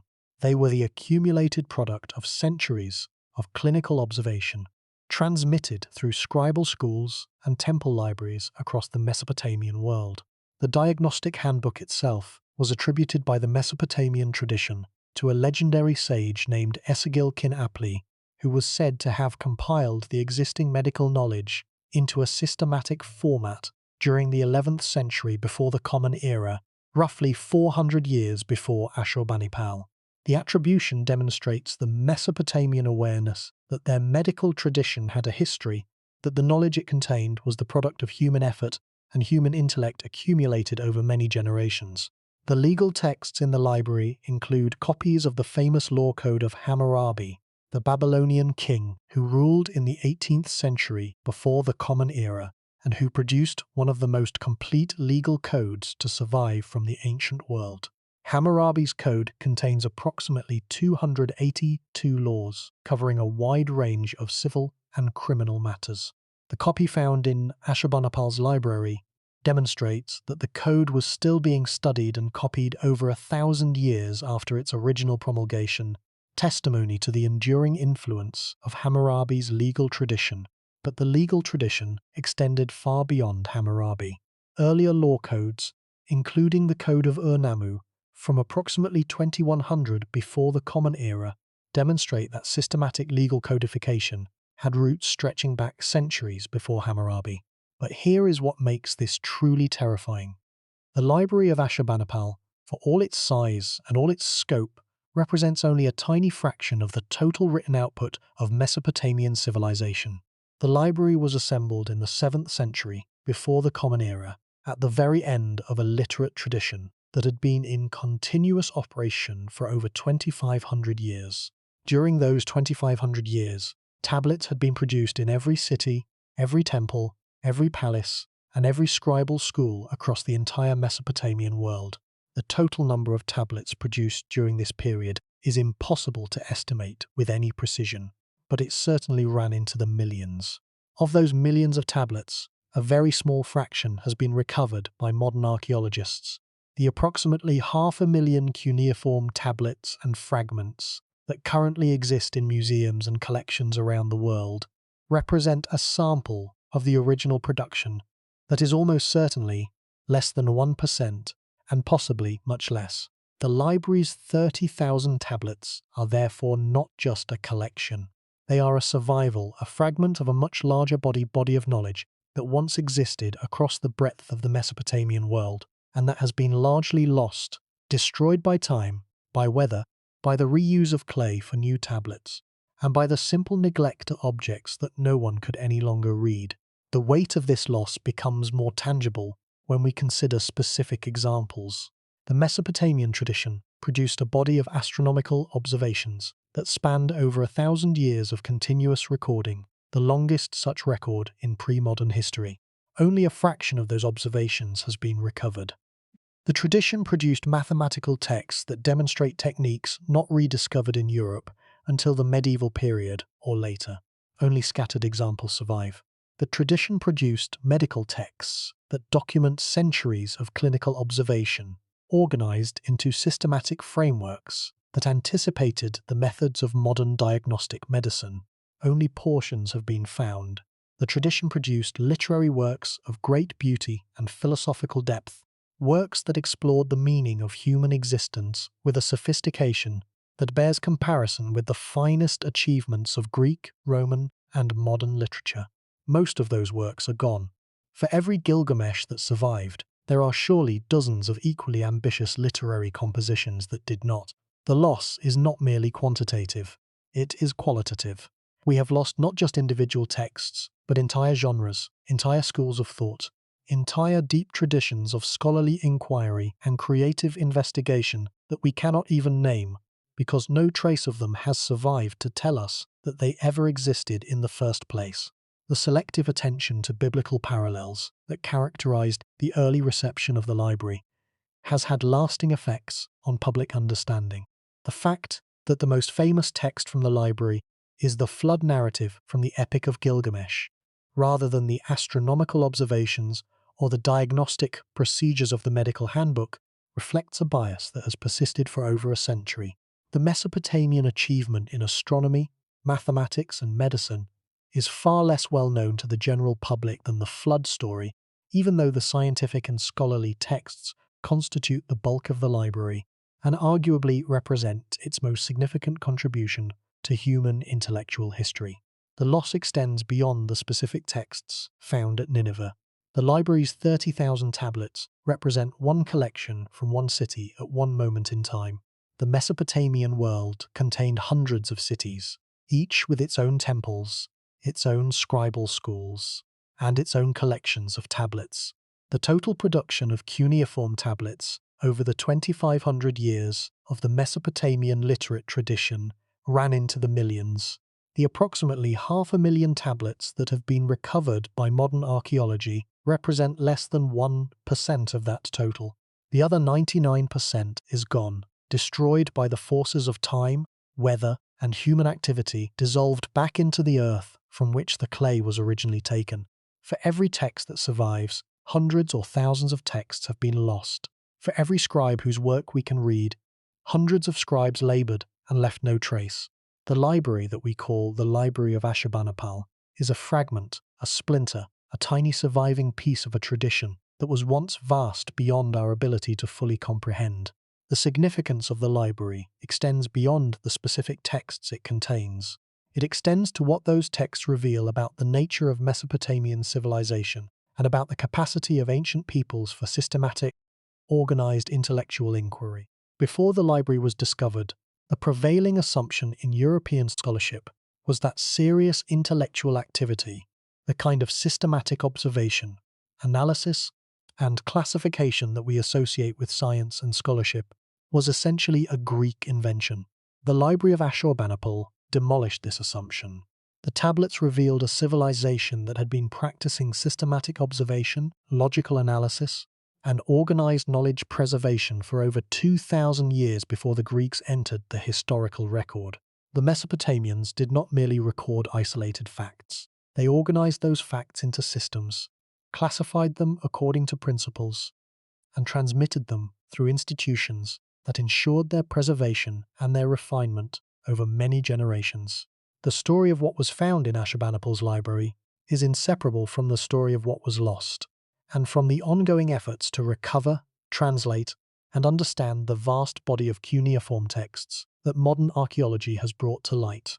These efforts have taken many forms, from the physical excavation of new tablets to the painstaking work of joining fragments and translating texts that have defied understanding for over a century. Each form of recovery has revealed new dimensions of the Mesopotamian intellectual tradition and has, at the same time, deepened our awareness of how much remains unknown.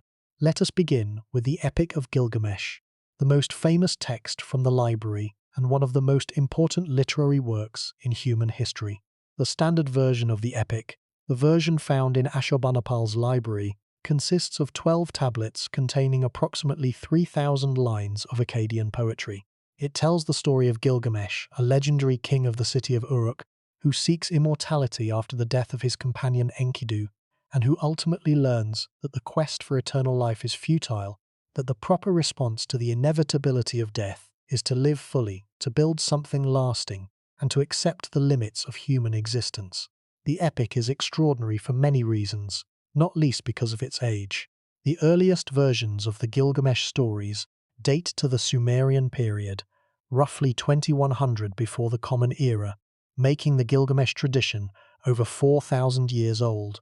The standard version found in Ashurbanipal's library, composed or compiled by a scholar priest named Sin-Leki-Unini, probably in the late 2nd millennium before the Common Era, is itself roughly 3,000 years old. It is the oldest surviving work of epic literature, predating Homer's Iliad by at least several centuries, and its themes, the search for meaning in the face of death, the nature of friendship, the relationship between civilization and the wild, and the tension between human ambition and divine will, are themes that have recurred in world literature ever since. The literary achievement of the Gilgamesh epic is not merely a matter of its antiquity. The poem is a work of genuine literary power, with passages of beauty and emotional depth that bear comparison with the finest works of any literary tradition.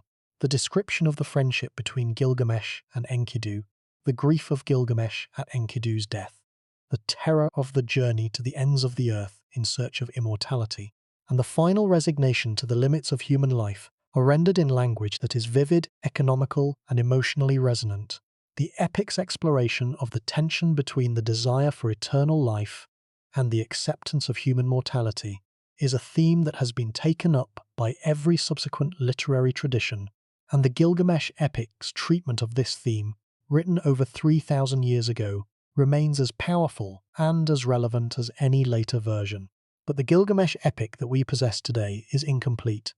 Not all 12 tablets have been fully recovered.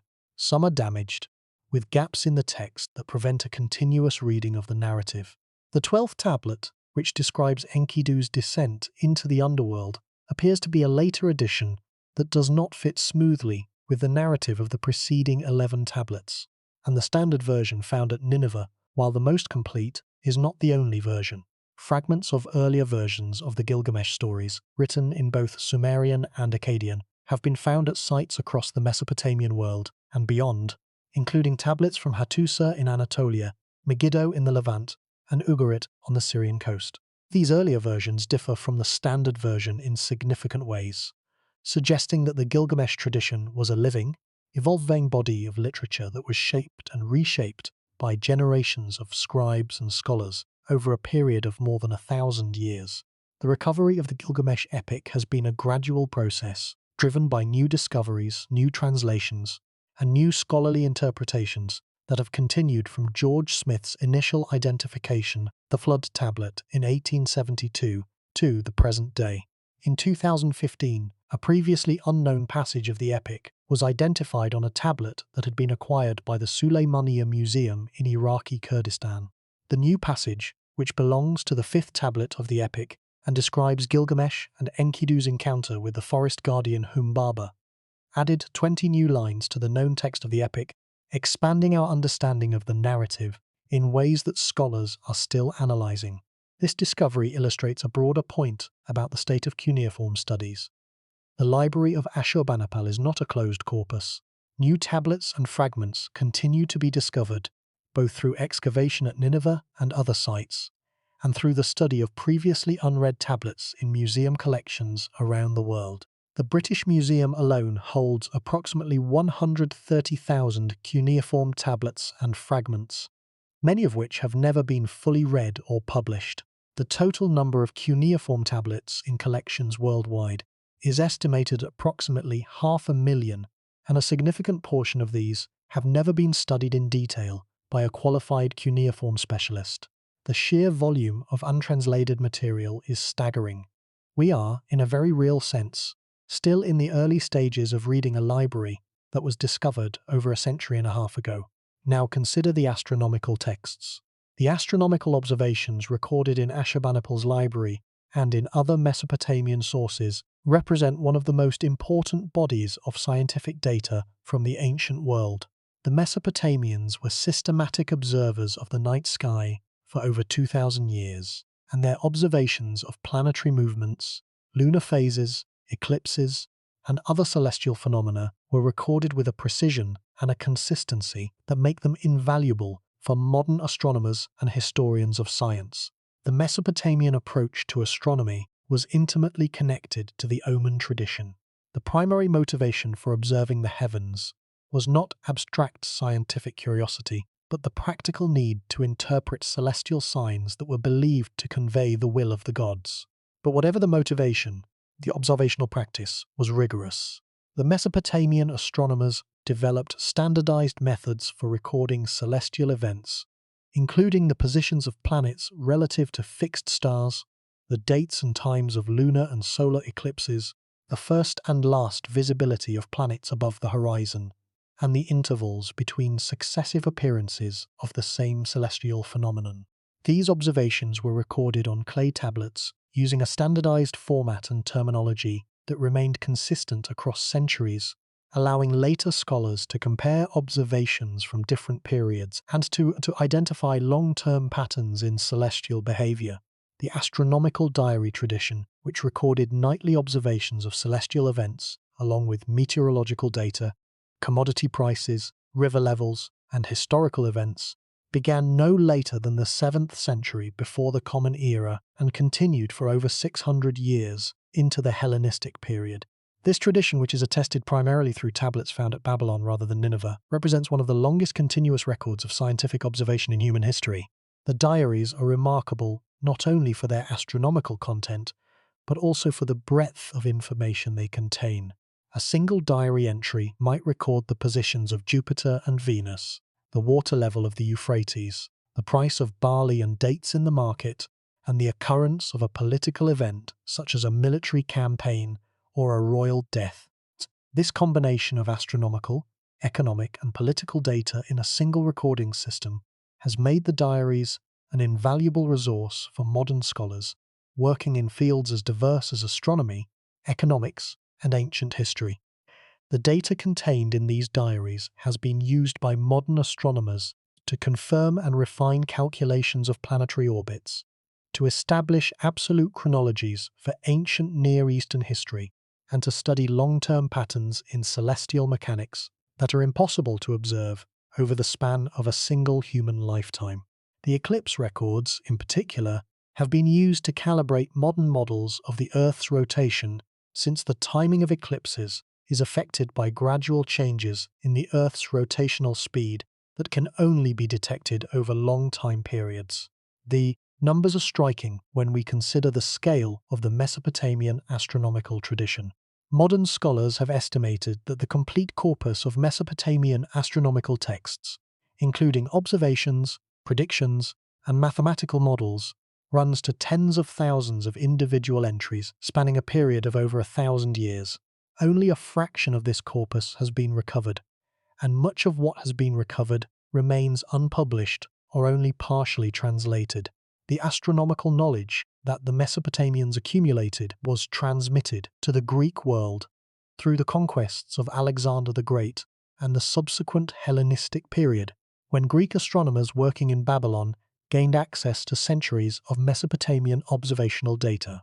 The Greek astronomer Hipparchus, who compiled the first systematic star catalogue in the Greek tradition in the 2nd century before the Common Era, is known to have used Mesopotamian eclipse observations in his work. The influence of Mesopotamian astronomy on Greek astronomy, and through Greek astronomy on the subsequent development of Western science, is well documented but still not fully understood. The mathematical texts from Ashurbanipal's library and from other Mesopotamian sources present a similarly complex picture of achievement and loss.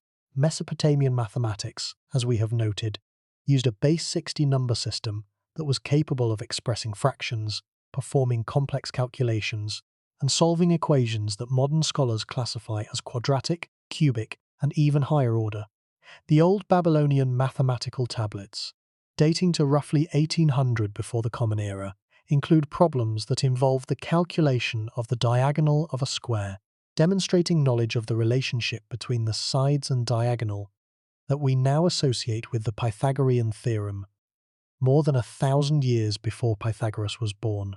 A tablet known as Plimpton 322, now in the Columbia University collection, contains a list of Pythagorean triples, sets of 3 numbers that satisfy the relationship between the sides and the hypotenuse of a right triangle, that modern mathematicians have interpreted as evidence of a sophisticated understanding of number theory. Let that sink in.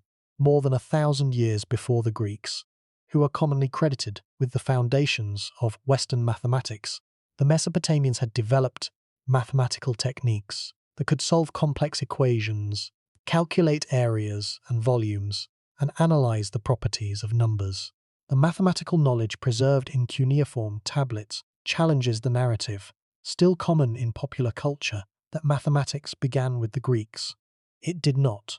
Mathematics began in Mesopotamia, and the Greek mathematical tradition, however brilliant and however original, was built on foundations that had been laid thousands of years earlier. The medical texts present yet another dimension of the library's significance. The Diagnostic Handbook, as we have noted, provided a systematic guide to the identification and prognosis of diseases based on observable symptoms. But the medical tradition that the handbook represented was far more extensive than any single text could capture.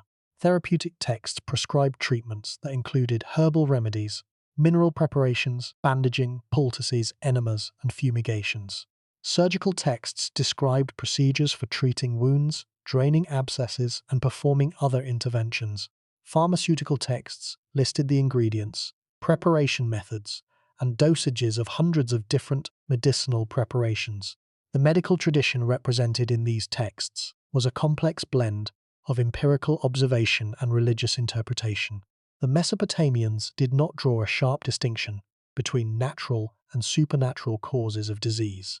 A patient might be treated simultaneously with herbal medicine and with ritual incantations, and the practitioner who administered the treatment might be both a physician, called an assu, and an exorcist, called an ashipu.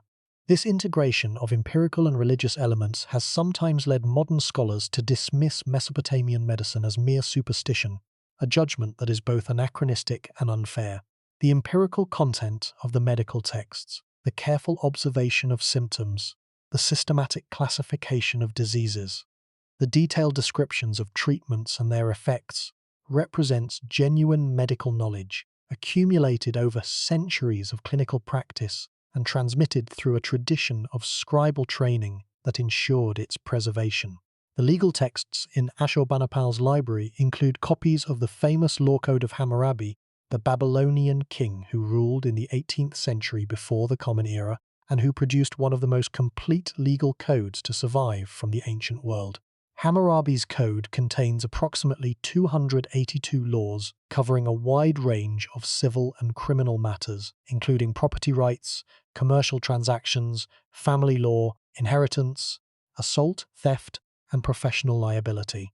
The copy found in Ashurbanipal's library, reproduced on clay tablets, demonstrates that the code was still being studied and copied over 1,000 years after its original promulgation, testimony to the enduring influence of Hammurabi's legal tradition. But the legal tradition extended far beyond Hammurabi. Earlier law codes, including the Code of Ur-Nammu from approximately 2100 before the Common Era and the Code of Lipit Ishtar from approximately 1930 before the Common Era, demonstrate that systematic legal codification had roots stretching back centuries. Court records, contracts, and administrative documents provide evidence of a legal system that was notably sophisticated, with established procedures for presenting evidence, examining witnesses, and enforcing judgments. The divinatory texts constitute the largest single category in the library, and they provide some of the most revealing insights into the Mesopotamian worldview. Divination, the practice of reading the will of the gods through the interpretation of signs, was not a marginal activity in Mesopotamian culture. It was a central institution of the state, practiced by professional specialists who were trained in the scribal schools and who served as advisors to the king on matters of war, diplomacy, agriculture, and public health. The chief diviner was one of the most important officials in the Assyrian court, and his pronouncements could influence decisions that affected the lives of millions of people across the empire. The most prestigious form of divination was extispicy, the examination of the entrails of sacrificed animals, particularly sheep. The liver of a sacrificed sheep was examined for abnormalities in shape, color, and texture, and these abnormalities were interpreted according to a system of rules codified over centuries and preserved in the omen texts. The precision and detail of these examinations was extraordinary. The Mesopotamian diviners had developed a detailed anatomical terminology for the features of the liver and other organs, a terminology that was standardized across the entire divinatory tradition, and that demonstrates a level of anatomical knowledge that is often overlooked in discussions of ancient medicine and science. Clay models of sheep livers, inscribed with divinatory annotations, have been found at multiple sites and appear to have been used as teaching aids in the training of apprentice diviners. The lexical texts in the library represent what may be the oldest tradition of systematic linguistic scholarship in the world. The Mesopotamian scribes compiled elaborate word lists, sign lists, and bilingual dictionaries that organized the vocabulary of Sumerian and Akkadian into categorical frameworks. These lists were not random compilations. They were organized according to principles of classification that reflect a sophisticated understanding of the relationships between words, concepts, and the things they represent. A lexical list might organize the names of trees by species, the names of stones by type, the names of professions by social rank, or the names of body parts by anatomical location. These organizational principles are not unlike those used in modern reference works, and they demonstrate that the Mesopotamian scribes were engaged in a form of systematic knowledge organization that has clear parallels to later encyclopedic traditions. The earliest lexical lists date to the very beginning of the cuneiform tradition, roughly 3400 before the Common Era, making them among the oldest written documents in human history. The tradition of compiling and transmitting these lists continued for over 3,000 years, evolving in complexity and scope as the cuneiform writing system developed, and as the body of knowledge it was used to record expanded. The lexical lists found in Ashurbanipal's library represent the mature, highly developed form of this tradition, incorporating thousands of entries organized into dozens of thematic categories. They are, in effect, the encyclopedias of the ancient world, comprehensive reference works that attempted to catalogue and organize the full range of human knowledge as the Mesopotamians understood it. The recovery of the Gilgamesh epic has been a gradual process, driven by new discoveries, new translations, and new scholarly interpretations that have continued from George Smith's initial identification of the Flood Tablet in 1872 to the present day.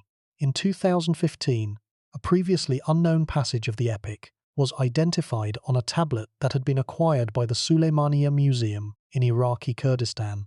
The new passage, which belongs to the fifth tablet of the epic and describes Gilgamesh and Enkidu's encounter with the forest guardian Humbaba, added 20 new lines to the known text of the epic, expanding our understanding of the narrative in ways that scholars are still analysing.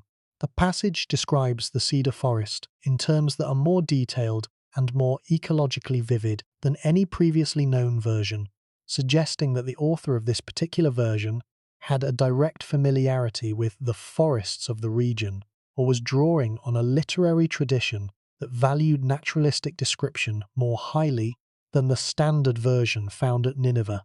This discovery illustrates a broader point about the state of cuneiform studies. The library of Ashurbanipal is not a closed corpus. New tablets and fragments continue to be discovered, both through excavation at Nineveh and other sites, and through the study of previously unread tablets in museum collections around the world. The British Museum alone holds approximately 130,000 cuneiform tablets and fragments, many of which have never been fully read or published. The total number of cuneiform tablets in collections worldwide is estimated at approximately 500,000, and a significant portion of these have never been studied in detail by a qualified cuneiform specialist. The sheer volume of untranslated material is staggering. We are, in a very real sense, still in the early stages of reading a library that was discovered over a century and a half ago. The number of qualified cuneiform specialists in the world is, by any standard, strikingly small.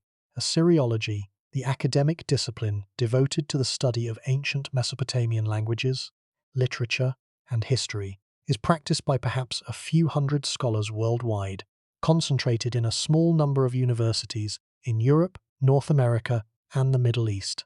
The training required to become a competent cuneiform reader takes many years, and the number of new scholars entering the field each year is insufficient to keep pace with the volume of unpublished material.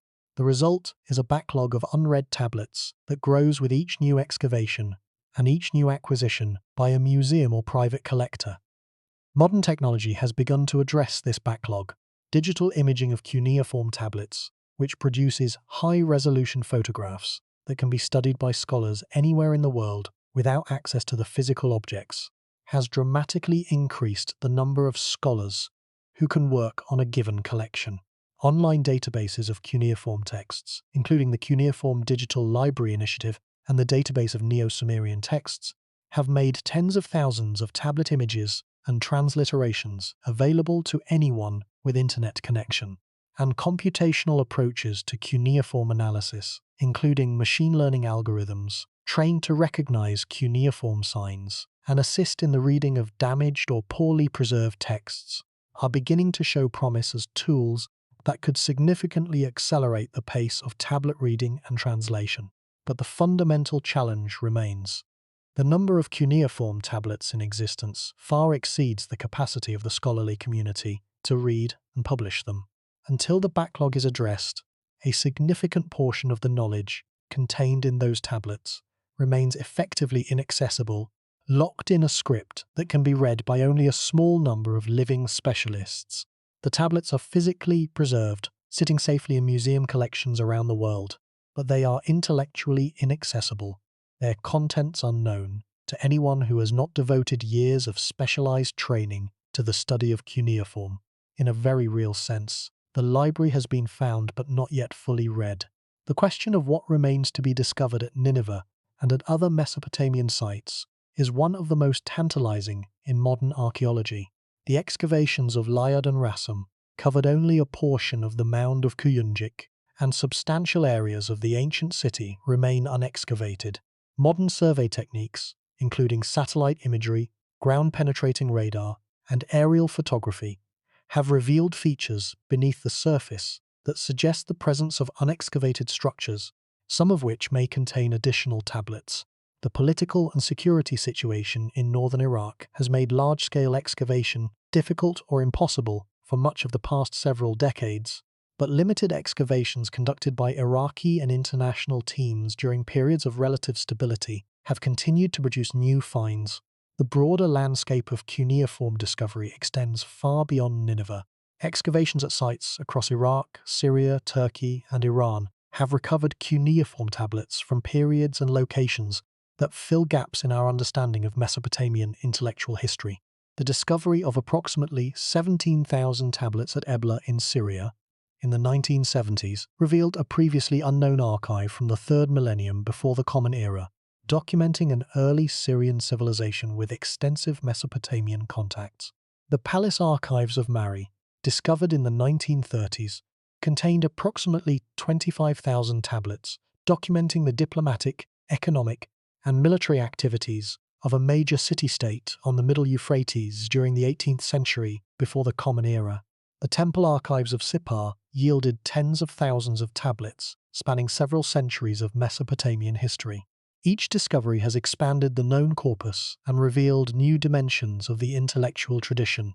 The Ebla tablets were particularly significant because they revealed that a sophisticated scribal tradition existed in Syria as early as the mid-3rd millennium before the Common Era, centuries earlier than had previously been documented for that region. The tablets included administrative records, diplomatic correspondence, lexical lists, and literary texts that demonstrated the wide geographical reach of the cuneiform scribal tradition. The Mari tablets provided detailed evidence of the diplomatic practices of the ancient Near East, including the exchange of ambassadors, the negotiation of treaties, and the maintenance of intelligence networks that bore striking parallels to modern diplomatic practice. These archives demonstrated that the intellectual tradition represented by Ashurbanipal's library was not confined to Assyria or even to Mesopotamia proper, but extended across the entire ancient Near East. The astronomical diary tradition deserves special attention for its implications for the history of science. The diaries, which are attested primarily from Babylon rather than Nineveh, record nightly observations of celestial events, along with meteorological data, river levels, commodity prices, and historical events. The entries follow a standardized format that remained consistent across centuries, allowing later scholars to compare observations from different periods. This combination of astronomical, economic, and political data in a single recording system has made the diaries invaluable for scholars in fields as diverse as astronomy, economics, and ancient history. The eclipse records contained in the diaries have been used by modern astronomers to calibrate models of the Earth's rotation, since the timing of eclipses is affected by gradual changes in the Earth's rotational speed that can only be detected over very long time periods. Each new discovery adds to the picture, but the picture remains radically incomplete. The tablet collections that we possess represent, at best, a few percent of the total production of Mesopotamian civilization. The rest has been lost to time, weather, human activity, and the simple physical deterioration of unfired clay in the humid soils of the Mesopotamian floodplain. The Library of Ashurbanipal is the most famous and the most complete collection from a single site, but it is itself incomplete, its 30,000 tablets representing only what was preserved by the particular circumstances of the destruction of Nineveh. What lies beneath the unexcavated portions of the site? What was destroyed during the sack? What was carried off by the conquerors? All of this is unknown and, in many cases, unknowable. The administrative and diplomatic texts from the library deserve attention alongside the more celebrated literary and scientific texts. The royal correspondence found among the tablets provides an extraordinarily detailed picture of the workings of the Assyrian Empire, from the highest levels of state policy to the mundane concerns of provincial administration. Letters between the king and his officials discuss military strategy, diplomatic negotiations, intelligence reports, building projects, religious ceremonies, and the resolution of local disputes. These letters reveal the Assyrian Empire not as the monolithic, purely military entity of popular imagination, but as a complex bureaucratic state that managed a vast territory through a sophisticated system of delegated authority, information gathering, and administrative coordination. The treaty texts and diplomatic correspondence document the Assyrian Empire's relations with its neighbors and vassals in extraordinary detail. Treaties between the Assyrian king and subordinate rulers laid out the terms of their relationship, including obligations of military service, tribute payments, and diplomatic protocols. The correspondence with foreign rulers, including the kings of Egypt, Elam, and the smaller states of the Levant and Anatolia, provides evidence of a diplomatic system that operated according to established conventions of protocol, precedent, and reciprocity. These texts have been particularly valuable for historians because they provide a perspective on ancient Near Eastern international relations that is independent of the biblical and Greek literary traditions.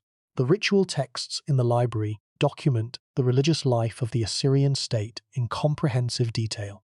The rituals performed in the royal palace and in the temples of Nineveh were elaborate, multi-day ceremonies that involved complex sequences of prayers, sacrifices, processions, and symbolic actions. The texts that describe these rituals are among the most detailed religious documents to survive from the ancient world, and they provide evidence of a religious life that was far more complex and far more intellectually sophisticated than the simple idol worship that later biblical and Greek authors attributed to the Mesopotamians. The New Year festival, celebrated annually in the spring, was a multi-day ceremony that reenacted the creation of the world as described in the Enuma Elish, and that ritually renewed the king's authority to rule. The substitute king ritual, performed when an omen predicted danger to the reigning king, involved the installation of a temporary substitute on the throne while the real king remained in hiding, a practice that demonstrates the seriousness with which the Mesopotamians took the predictions of their divinatory texts. Then something happened that changed everything. The destruction of Nineveh in 612 before the Common Era did not merely end the library. It ended the Assyrian Empire and, within a few centuries, brought about the extinction of the cuneiform writing system itself. The Babylonians, Medes, and their allies who conquered Nineveh sacked the city with a thoroughness that left it a ruin. The palaces were burned, the walls were breached, the population was killed, enslaved, or scattered. The destruction was so complete that within a few generations, the exact location of the city was forgotten. The site was abandoned, and the ruins were gradually buried under the alluvial silt of the Tigris floodplain and the wind-blown dust of the Mesopotamian desert. The fall of Nineveh was one of the most dramatic events in the ancient world. The Assyrian Empire, which had been the dominant power in the Near East for over 2 centuries and which had seemed virtually invincible to its contemporaries, collapsed with a speed and a completeness that astonished the ancient world. The biblical prophet Nahum celebrated the fall in a poem of savage triumph, describing the sound of whips, the rumbling of wheels, the flash of swords, and the heaps of dead in the streets. The Greek historian Diodorus Siculus, writing centuries later, described the final siege and the suicide of the last Assyrian king, who was said to have immolated himself in his burning palace rather than surrender. The memory of Nineveh's fall persisted in literary traditions for centuries, long after the city itself had been reduced to anonymous mounds on the banks of the Tigris. The cuneiform scribal tradition continued in Babylonia for several more centuries after the fall of Nineveh, surviving through the Neo-Babylonian period under Nebuchadnezzar and his successors, through the Persian conquest under Cyrus the Great, through the Hellenistic period following Alexander's conquests, and into the early centuries of the Common Era. During this long twilight, the tradition became increasingly restricted. Cuneiform ceased to be used for everyday communication, replaced by Aramaic and later by Greek as the languages of commerce, administration, and diplomacy. The number of scribes who could read and write cuneiform dwindled steadily as fewer students entered the scribal schools and as the practical advantages of alphabetic writing systems became increasingly apparent. By the Hellenistic period, cuneiform was used primarily by a small community of temple scholars in a few Babylonian cities, scholars who maintained the ancient traditions of astronomical observation, omen interpretation, and ritual practice, but who were increasingly isolated from the broader intellectual currents of their time. The Greek astronomers who worked in Babylon during this period were aware of the Mesopotamian astronomical tradition and used Babylonian observational data in their own work, but they did not learn cuneiform themselves. The knowledge transfer between the Mesopotamian and Greek traditions was mediated by bilingual scholars who translated Babylonian data into Greek, a process that preserved the data but lost the theoretical framework within which it had been originally understood. The last known cuneiform tablet dates to approximately 75 of the Common Era. The extinction of cuneiform was not a sudden event, but a gradual fading, a slow diminishment of a tradition that had sustained one of the most productive intellectual cultures in human history for over 3,000 years. As the last cuneiform readers died, the script became unreadable, its secrets locked in tablets that no living person could decipher. For nearly 2,000 years, the tablets of Ashurbanipal's library lay buried in the ruins of Nineveh, unread and unknown. The civilizations that rose and fell above them had no idea that the tablets existed. The very concept of cuneiform writing was forgotten. The Mesopotamian intellectual tradition was erased from human memory so completely that it was as if it had never existed. The mounds that covered the ruins were known to local inhabitants as Kuyunjik and Nebi Yunus, the latter named after the prophet Jonah, but no one knew what lay beneath. No one suspected that the remains of one of the greatest libraries ever assembled were hidden under the dusty hills. The recovery of that tradition, which began with the excavations of Layard and Rassam in the mid-19th century and continues to this day, is one of the great intellectual achievements of the modern era. But it is also a sobering reminder of how fragile human knowledge is, how easily it can be lost, and how much of the past remains hidden from us. Every year, new tablets are read, new texts are published, new insights are gained. And every year, the full scale of what has been lost becomes a little clearer, a little more measurable, and a little more painful to contemplate. The question of how knowledge was transmitted from the Mesopotamian tradition to the Greek tradition is one of the most important unsolved problems in the history of science.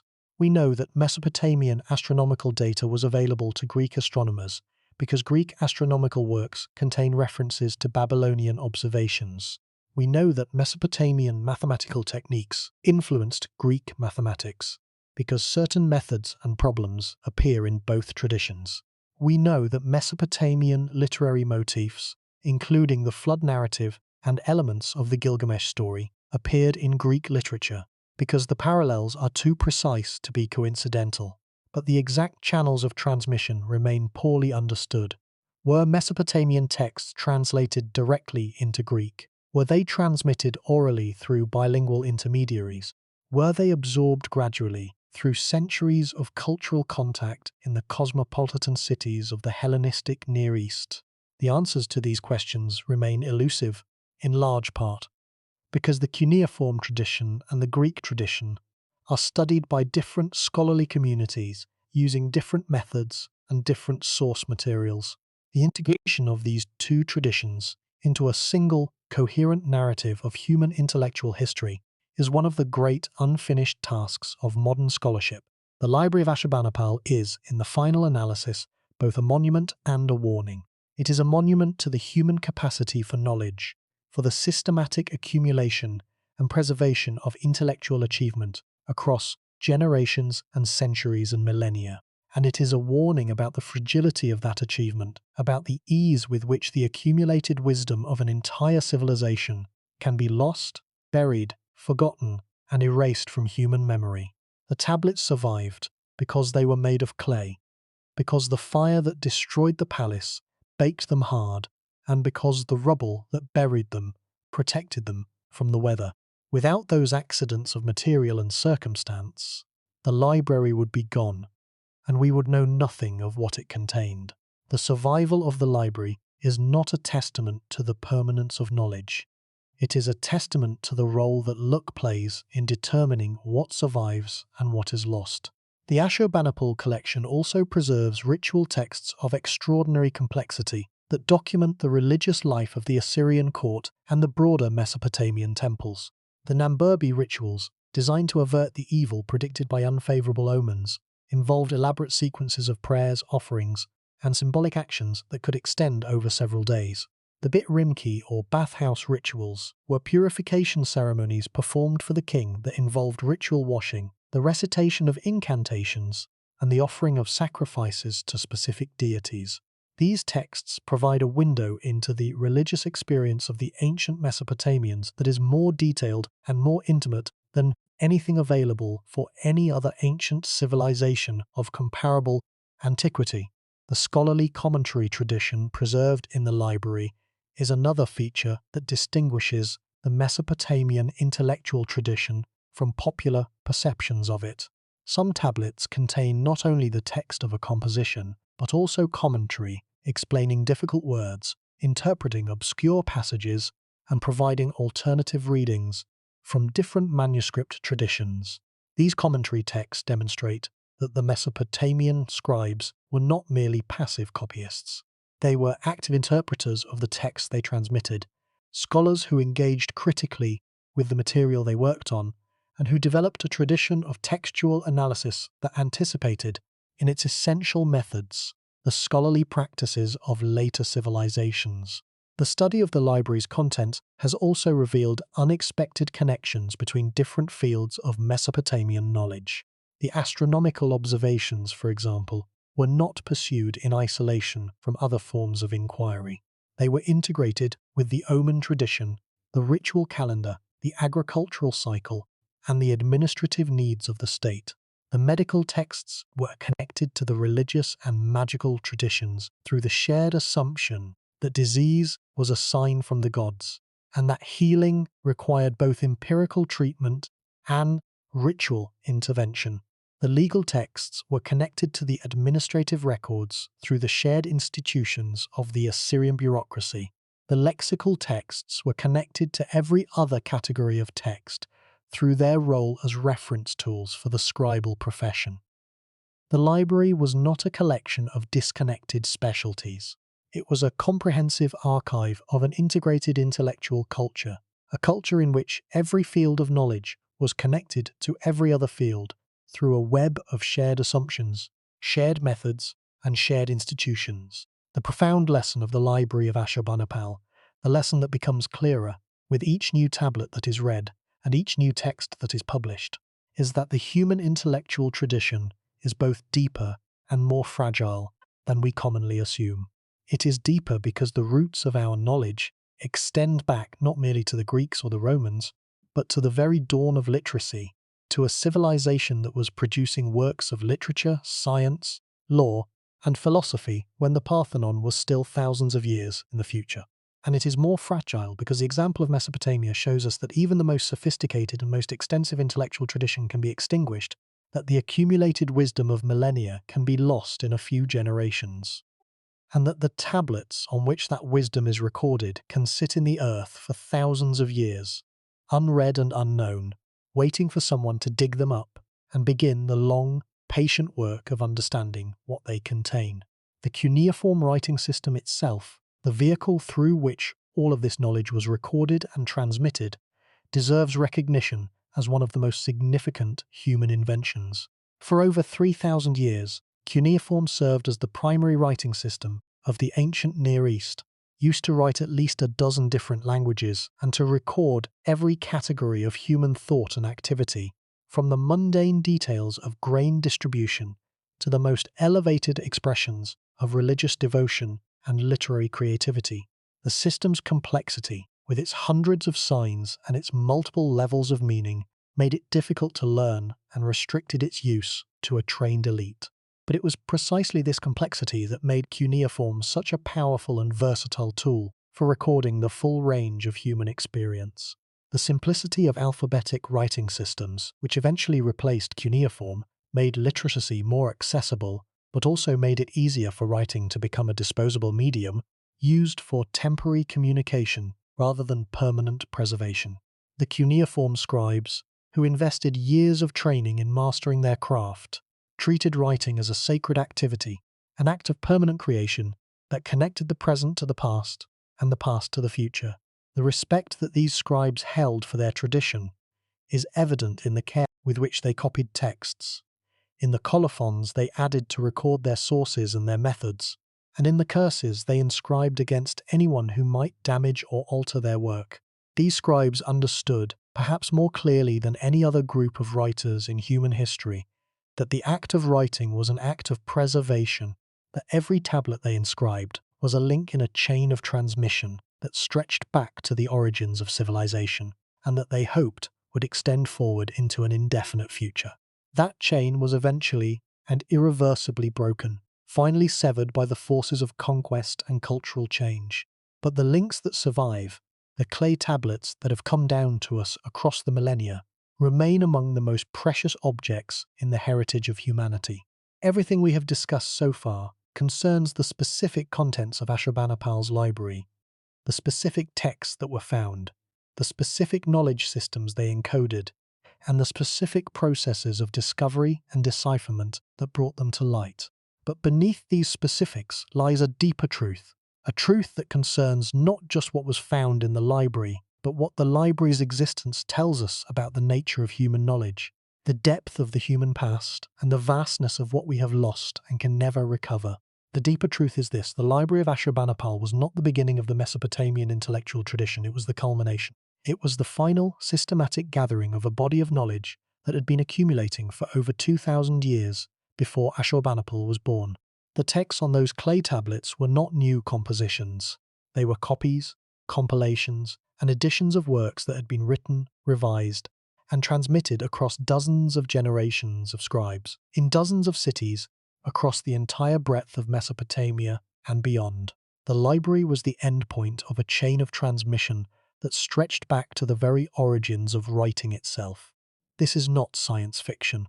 This is a documented fact, attested by the texts themselves, which frequently include colophons, inscriptions at the end of a tablet that record the name of the scribe who copied it, the date of the copy, the source from which the copy was made, and sometimes a note about the condition of the original.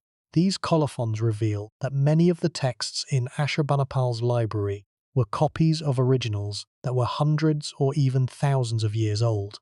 A medical text copied in the 7th century might include a colophon stating that it was copied from a tablet in the temple library of Borsippa that was itself a copy of a tablet from the old Babylonian period, more than 1,000 years earlier. These colophons are the footnotes of the ancient world, and they trace chains of transmission that extend deep into the 3rd millennium before the Common Era. But here is what is truly unsettling. We possess Ashurbanipal's copies. We do not, in most cases, possess the originals from which those copies were made. The older tablets, the sources that Ashurbanipal's scribes used, have largely been lost. They were stored in temple libraries and scribal schools across the Mesopotamian world, and those libraries and schools were destroyed, abandoned, or buried over the centuries. Some older tablets have been recovered from sites like Nippur, and Sippar, but the vast majority have not been found, and many have certainly been destroyed beyond any possibility of recovery. Something is wrong with our assumptions about the depth of human knowledge. We tend to think of the ancient world as primitive, as a time when human beings were just beginning to figure out the basics of civilization. The Library of Ashurbanipal tells a different story.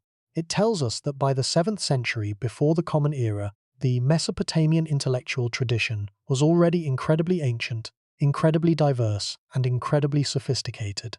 The scribes who worked in Ashurbanipal's library were not pioneers. They were the inheritors of a tradition that had been developing for millennia, a tradition that had produced works of literature, science, law, and philosophy that bear comparison with the achievements of any subsequent civilization. Let that sink in. The library that we call the oldest known library was itself looking back on more than 2,000 years of prior intellectual history. It was a library of ancient texts, texts that were already old when they were copied onto the tablets that we found in the ruins of Nineveh. The depth of the past that those tablets reveal is staggering. The implications of this temporal depth are profound. If the Mesopotamians were accumulating and transmitting written knowledge for over 2,500 years before Ashurbanipal, and if Ashurbanipal's library represents only the endpoint of that tradition, then the total body of knowledge, produced during those 2,500 years, must have been vastly larger than what survives. The library's 30,000 tablets are not a comprehensive record of Mesopotamian knowledge. They are a snapshot, a selection, a sample taken at a particular moment in a tradition that had been producing written knowledge for millennia before, and that would continue for several centuries after. The relationship between what survives and what has been lost can be illuminated by a simple thought experiment. Imagine that a catastrophe destroyed every library, every archive, and every digital storage facility in the modern world, and that a future archaeologist, digging through the ruins thousands of years from now, recovered the contents of a single university library.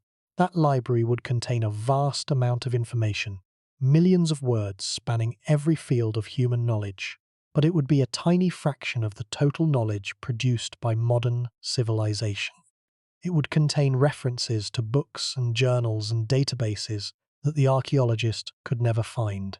It would assume knowledge that the archaeologist could never recover, and the picture of modern civilization that the archaeologist constructed from that single library would be radically incomplete, shaped by the accidents of which books happened to be on those particular shelves at the moment of the catastrophe. That is, in essence, what we are dealing with when we study the library of Ashurbanipal. We have one library, we are missing the civilization.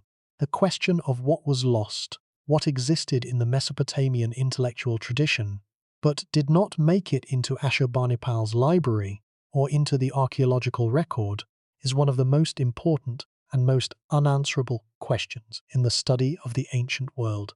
We know that major libraries existed in Mesopotamian cities long before Ashurbanipal. The temple library at Nippur, one of the most important religious centers in Sumer, contained thousands of tablets dating to the 3rd and 2nd millennia before the Common Era. Excavations at Nippur, conducted by the University of Pennsylvania beginning in the 1880s, recovered approximately 30,000 tablets and fragments, many of them Sumerian literary texts that provide our primary evidence for Sumerian literature. But the Nippur collection, like Ashurbanipal's collection, is incomplete. It represents what survived at one site from one period under one set of archaeological conditions. The city of Babylon, which was the cultural and intellectual capital of southern Mesopotamia for over 1,000 years, must have contained manuscript collections that dwarfed Ashurbanipal's in both size and age. Babylon was the home of the great temple of Marduk, the chief god of the Babylonian Pantheon, and the temple would have maintained a vast library of religious, scholarly, and administrative texts. But the archaeological exploration of Babylon has been hampered by the high water table at the site, which makes deep excavation difficult and which has caused the deterioration of clay tablets that would otherwise have survived. The tablets that have been recovered from Babylon represent only a fraction of what the city must once have contained. The Great Library of Babylon, if it existed as a single institution, has never been found, and it may be permanently beyond the reach of archaeological recovery. Let that sink in. The Great Library of Babylon, the intellectual capital of one of the most sophisticated civilizations in human history, may be forever lost, its tablets dissolved by groundwater, its contents irrecoverable, and Babylon is just one of dozens of major Mesopotamian cities whose libraries have been partially or wholly lost. The cities of Ur, Uruk, Larsa, Isin, Lagash, Girsu, Umasipa, Bosipa, Assur, Kalhu, and many others all maintained temple and palace libraries that would have contained thousands or tens of thousands of tablets. Only a fraction of these have been excavated, and only a fraction of what has been excavated has been studied and published. The mathematics of survival are sobering. If we assume conservatively that the major Mesopotamian cities produced a combined total of several million tablets over the course of 2,500 years of literate civilization, and if we estimate that approximately 500,000 tablets and fragments have been recovered by modern archaeologists, then the recovery rate is less than 1 in 10. For every tablet we possess, 9 or more have been lost, and the tablets that survive are not a random sample. They are biased toward tablets that were fired in kilns or baked in accidental fires, toward tablets buried under conditions that prevented deterioration, and toward tablets found at sites that happened to be excavated by archaeologists. The unexcavated sites, the unfired tablets, the tablets exposed to moisture and dissolved back into the clay from which they were made, all of these represent knowledge that is permanently and irretrievably gone. The question of what was lost extends beyond specific texts to entire categories of knowledge that we can identify from references in the surviving texts, but that are represented in the archaeological record by only fragmentary examples. The wisdom literature tradition, which included proverbs, fables, dialogues, and philosophical reflections on the meaning of human existence, is attested in the surviving corpus by a few major works and numerous fragments. But the total scope of the tradition was clearly much larger than what survives. The Babylonian Theodicy, a philosophical dialogue between a sufferer and his friend about the justice of the gods, and the poem known as Ludlul Bel Nemiki, or I Will Praise the Lord of Wisdom, a meditation on suffering and divine justice that bears striking parallels to the biblical book of Job, are among the finest surviving examples of Mesopotamian wisdom literature. But they are survivors, selected not by any deliberate judgment of quality or importance, but by the random processes of preservation and destruction that determine which tablets endure and which do not. The ritual and magical texts in the library reveal a dimension of Mesopotamian intellectual life that is often misunderstood or dismissed by modern commentators. The incantation series known as Maklu, or burning, which was used in elaborate rituals designed to counteract the effects of witchcraft, comprises 9 tablets of incantations and ritual instructions that represent one of the most sophisticated magical texts from the ancient world. The rituals described in the Maklu series involved the recitation of incantations over figurines representing the alleged witch, the burning of those figurines at specific times and in specific ritual contexts, and the performance of purification ceremonies designed to free the patient from the influence of the witchcraft. Modern scholars have debated whether these texts should be understood as religion, magic, or medicine. But these categories, which are products of modern Western thought, may not accurately reflect the Mesopotamian understanding of the practices they describe. The concept of knowledge itself was understood differently in Mesopotamian culture than in modern Western culture. The Mesopotamians did not draw sharp boundaries between what we would call science, religion, magic, and philosophy. These categories were intertwined in a worldview that understood the natural world as a system of signs through which the gods communicated with human beings. The observation of celestial phenomena, the examination of animal entrails, the interpretation of dreams, and the analysis of symptoms in a sick patient were all understood as forms of reading, as attempts to decode the messages that the gods had inscribed in the fabric of reality. This integrated worldview is difficult for modern readers to appreciate because we are accustomed to drawing sharp distinctions between scientific observation and religious interpretation. But for the Mesopotamians, these were not separate activities.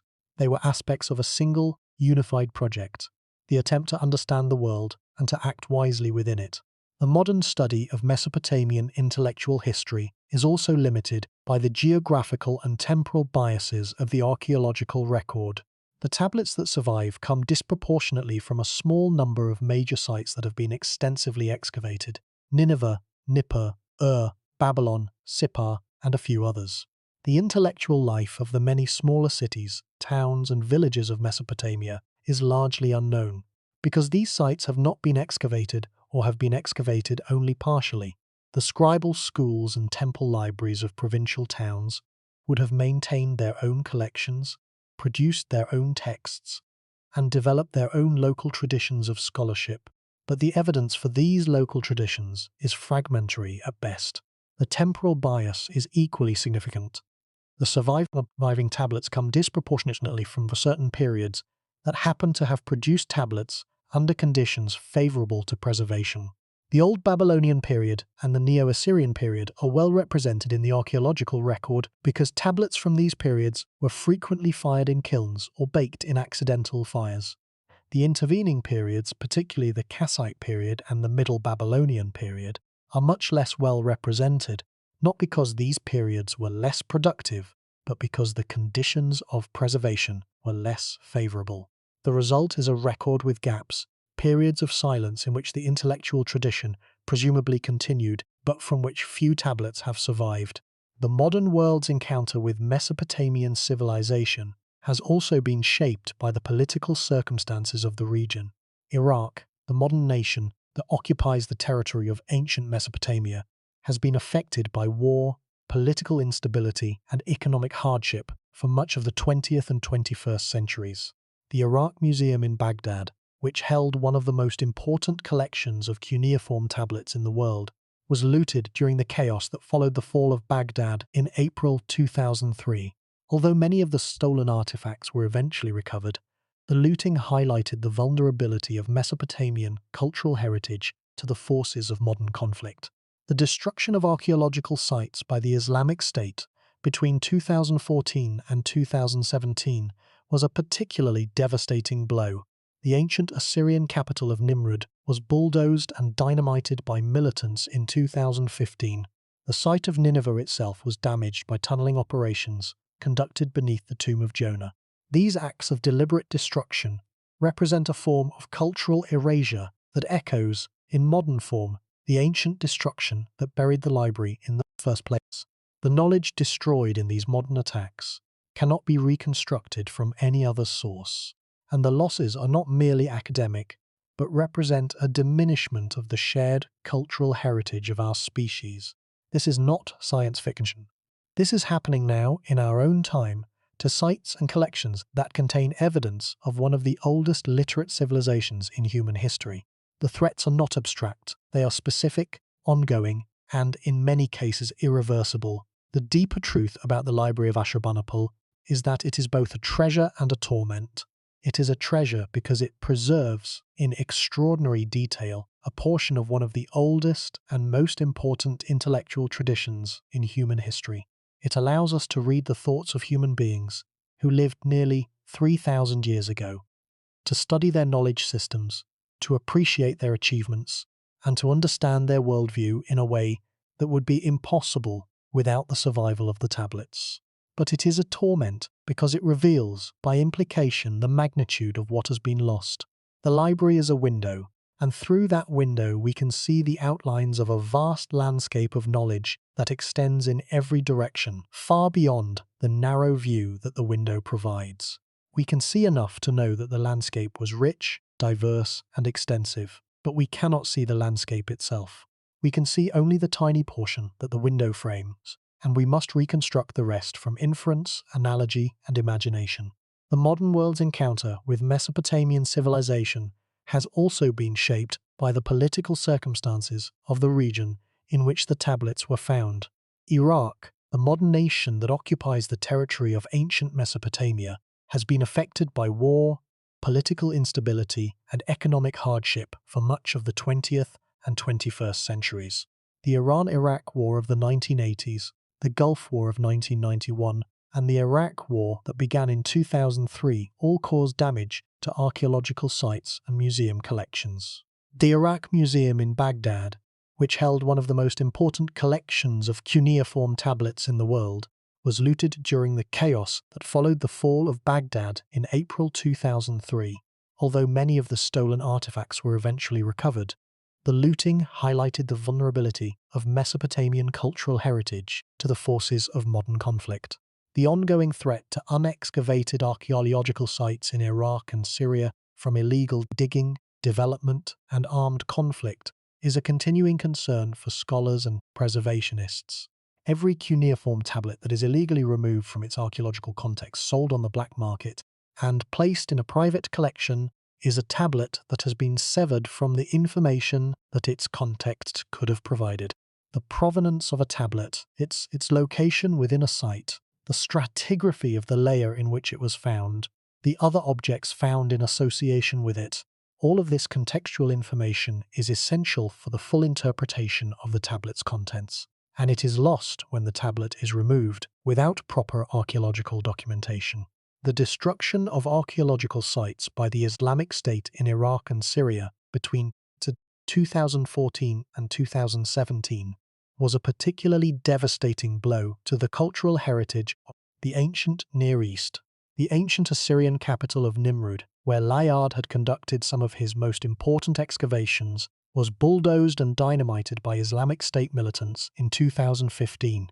The site of Nineveh itself, where Ashurbanipal's library was found, was damaged by tunneling operations conducted by the militants beneath the tomb of Jonah, a shrine built on top of one of the mounds of the ancient city. These acts of deliberate destruction, motivated by ideological hostility to pre-Islamic cultural heritage, represent a form of cultural erasure that is particularly difficult to accept, because the knowledge that was destroyed cannot be reconstructed from any other source.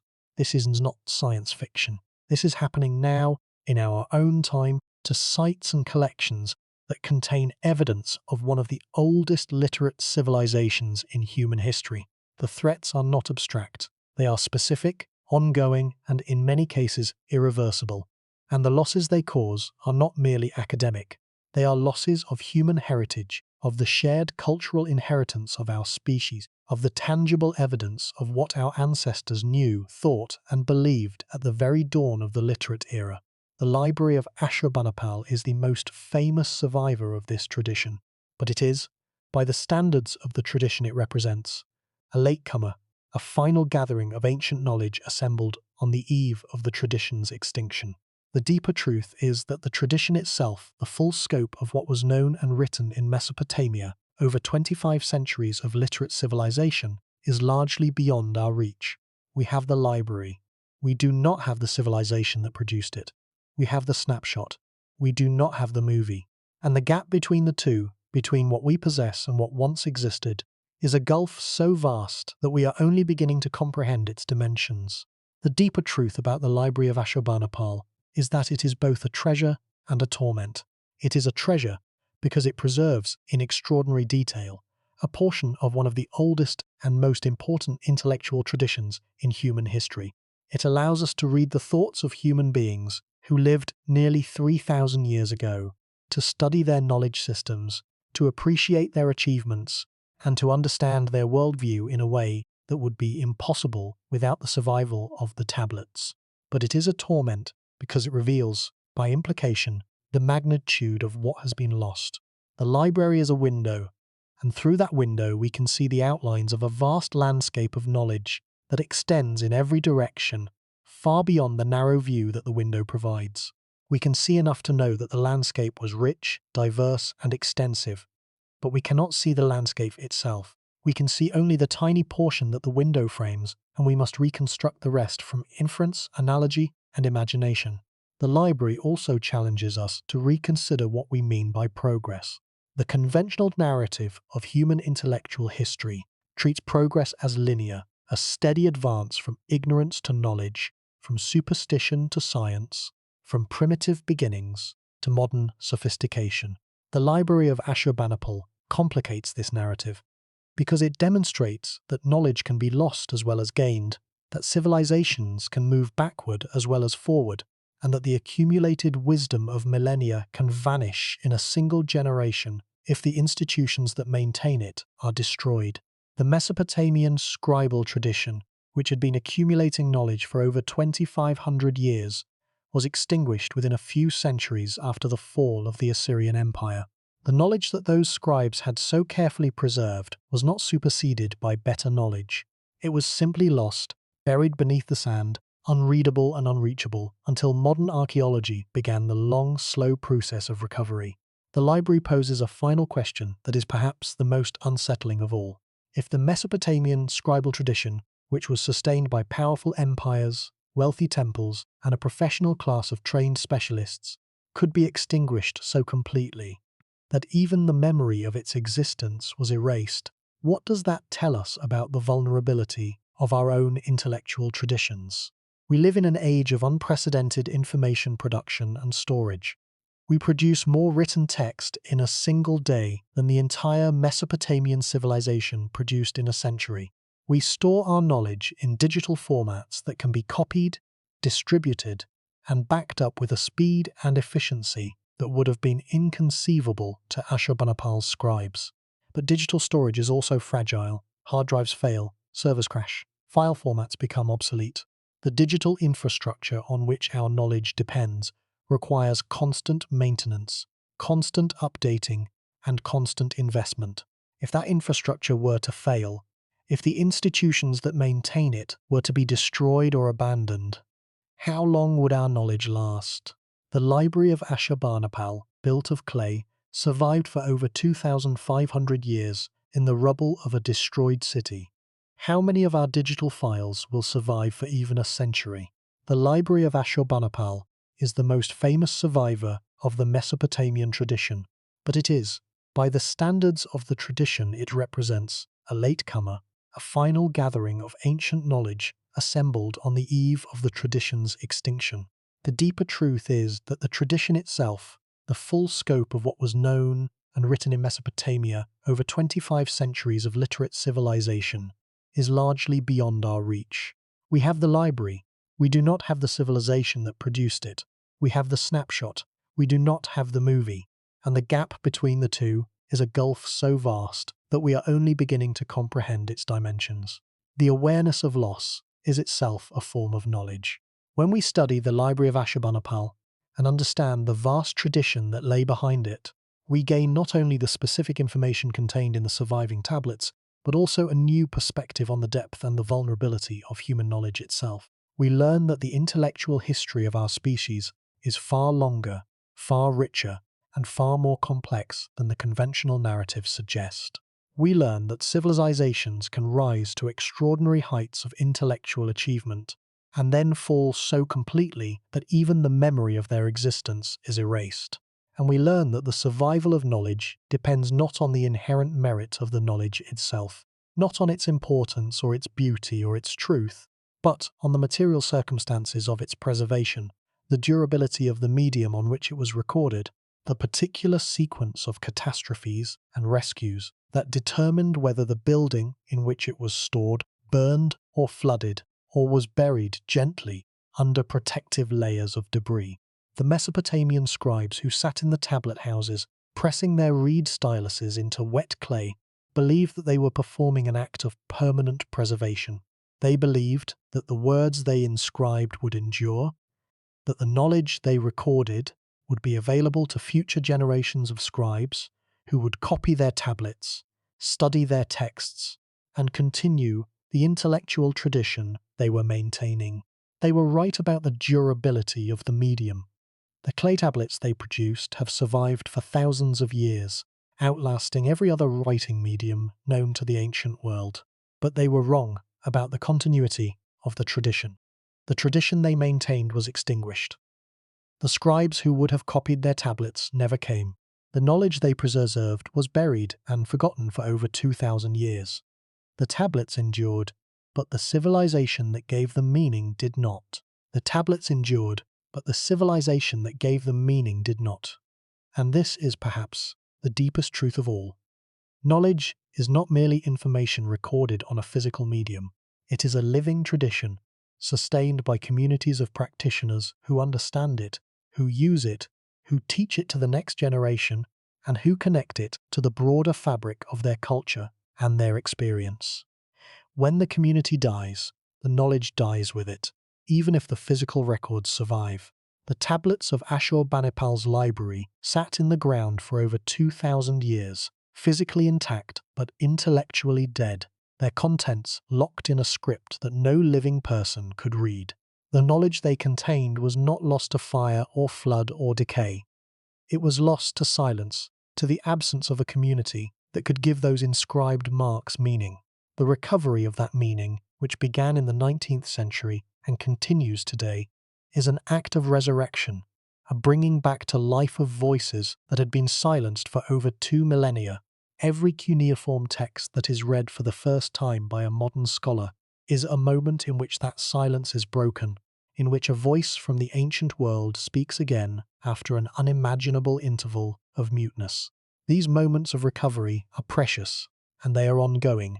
They remind us that the past is not irrevocably lost, that patient scholarship can recover knowledge that seemed gone forever, and that the human desire to understand and to preserve is strong enough to bridge even the vastest chasms of time. But they also remind us that the recovery is partial, that what we have retrieved is only a fraction of what once existed, and that the silence that remains is vaster and deeper than the voices we have managed to restore. What does the Library of Ashurbanipal mean for our understanding of who we are and where we come from? What does it tell us about the human capacity for knowledge, the human impulse to preserve, and the human vulnerability to loss? The first implication is a radical revision of the timeline of human intellectual history. Before the discovery of Ashurbanipal's library, The conventional narrative of Western intellectual history began with the Greeks. The Greeks, in this narrative, were the inventors of philosophy, the pioneers of science, the creators of literature, the founders of mathematics. Everything before the Greeks was prologue, a vaguely understood period of primitive civilizations that had produced impressive buildings and beautiful art, but that had not engaged in the kind of systematic, rational inquiry that the Greeks were supposed to have invented. The library of Ashurbanipal demolished this narrative. The tablets revealed that systematic observation of the natural world, mathematical reasoning, medical diagnosis, legal codification, and literary composition had all been practiced in Mesopotamia for over 2,000 years before the Greeks. The Mesopotamians had developed astronomical observations of extraordinary precision. They had solved mathematical problems of considerable complexity. They had produced literature of enduring power and beauty. They had codified laws, diagnosed diseases, and organized knowledge into systematic frameworks. They had done all of this, not recently, not in a burst of late innovation, but over the course of a tradition that stretched back to the very invention of writing itself. The implications for our understanding of the Greek achievement are significant. The Greeks were not starting from scratch. They were building on foundations that had been laid millennia earlier, foundations that included Mesopotamian mathematics, Mesopotamian astronomy, Mesopotamian medicine, and Mesopotamian literature. The channel through which Mesopotamian knowledge reached the Greeks are not always clearly documented, but the evidence of transmission is substantial. The base 60 number system used in Mesopotamian mathematics survived into Greek astronomy and survives to this day in our measurement of time and angles. Mesopotamian astronomical data was available to Greek astronomers working in Babylon during the Hellenistic period. Mesopotamian literary motifs, including the flood narrative and elements of the Gilgamesh story, appear in Greek mythology and literature in forms that suggest direct or indirect transmission. This does not diminish the Greek achievement. The Greeks made original and transformative contributions to philosophy, mathematics, science, and literature that are rightly celebrated. But it does place that achievement in a broader context, a context in which the intellectual history of humanity is not a story of a single origin point followed by a single line of development, but a story of multiple traditions, multiple channels of transmission, and multiple contributors whose work built upon one another across thousands of years and thousands of miles. There is a pause worth taking here. Think about the scribes who sat in the tablet houses of Sumer 4,000 years ago, pressing reed styluses into wet clay, recording the earliest known works of literature, the earliest known mathematical calculations, the earliest known legal codes.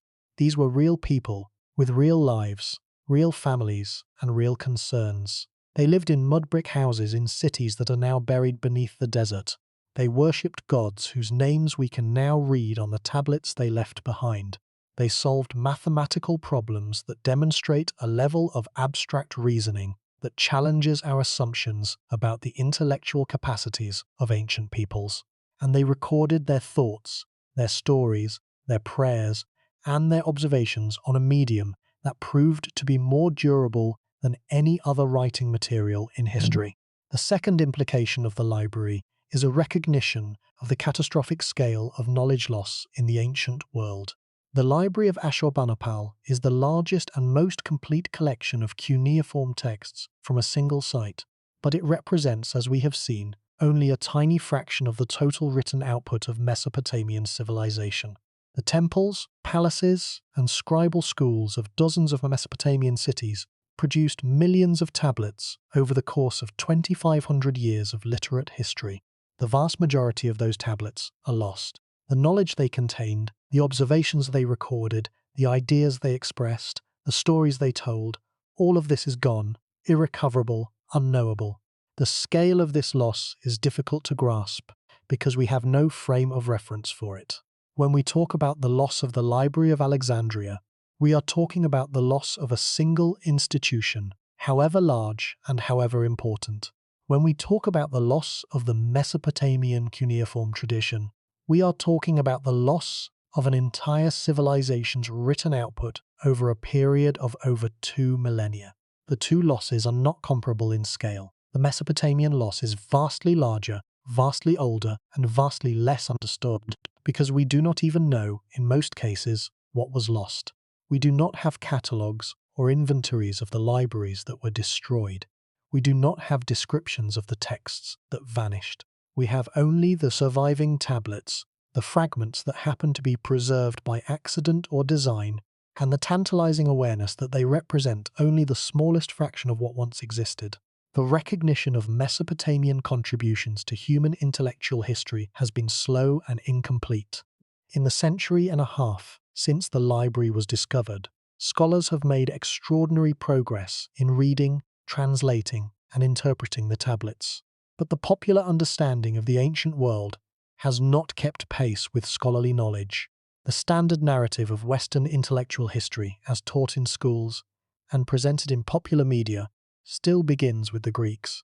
The Mesopotamian contribution is acknowledged, when it is acknowledged at all, as a vague precursor, a primitive beginning that was superseded by the more sophisticated achievements of the Greek world.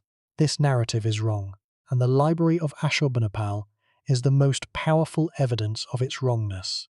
The Mesopotamians were not primitive precursors. They were sophisticated practitioners of a mature intellectual tradition that had been developing for millennia, and that made contributions to human knowledge that were not surpassed, and in some cases were not matched, by any subsequent civilization for over 1,000 years. The responsibility to preserve what remains of this tradition falls on the modern world. The cuneiform tablets in museum collections around the world are the tangible heritage of one of the oldest literate civilizations in human history.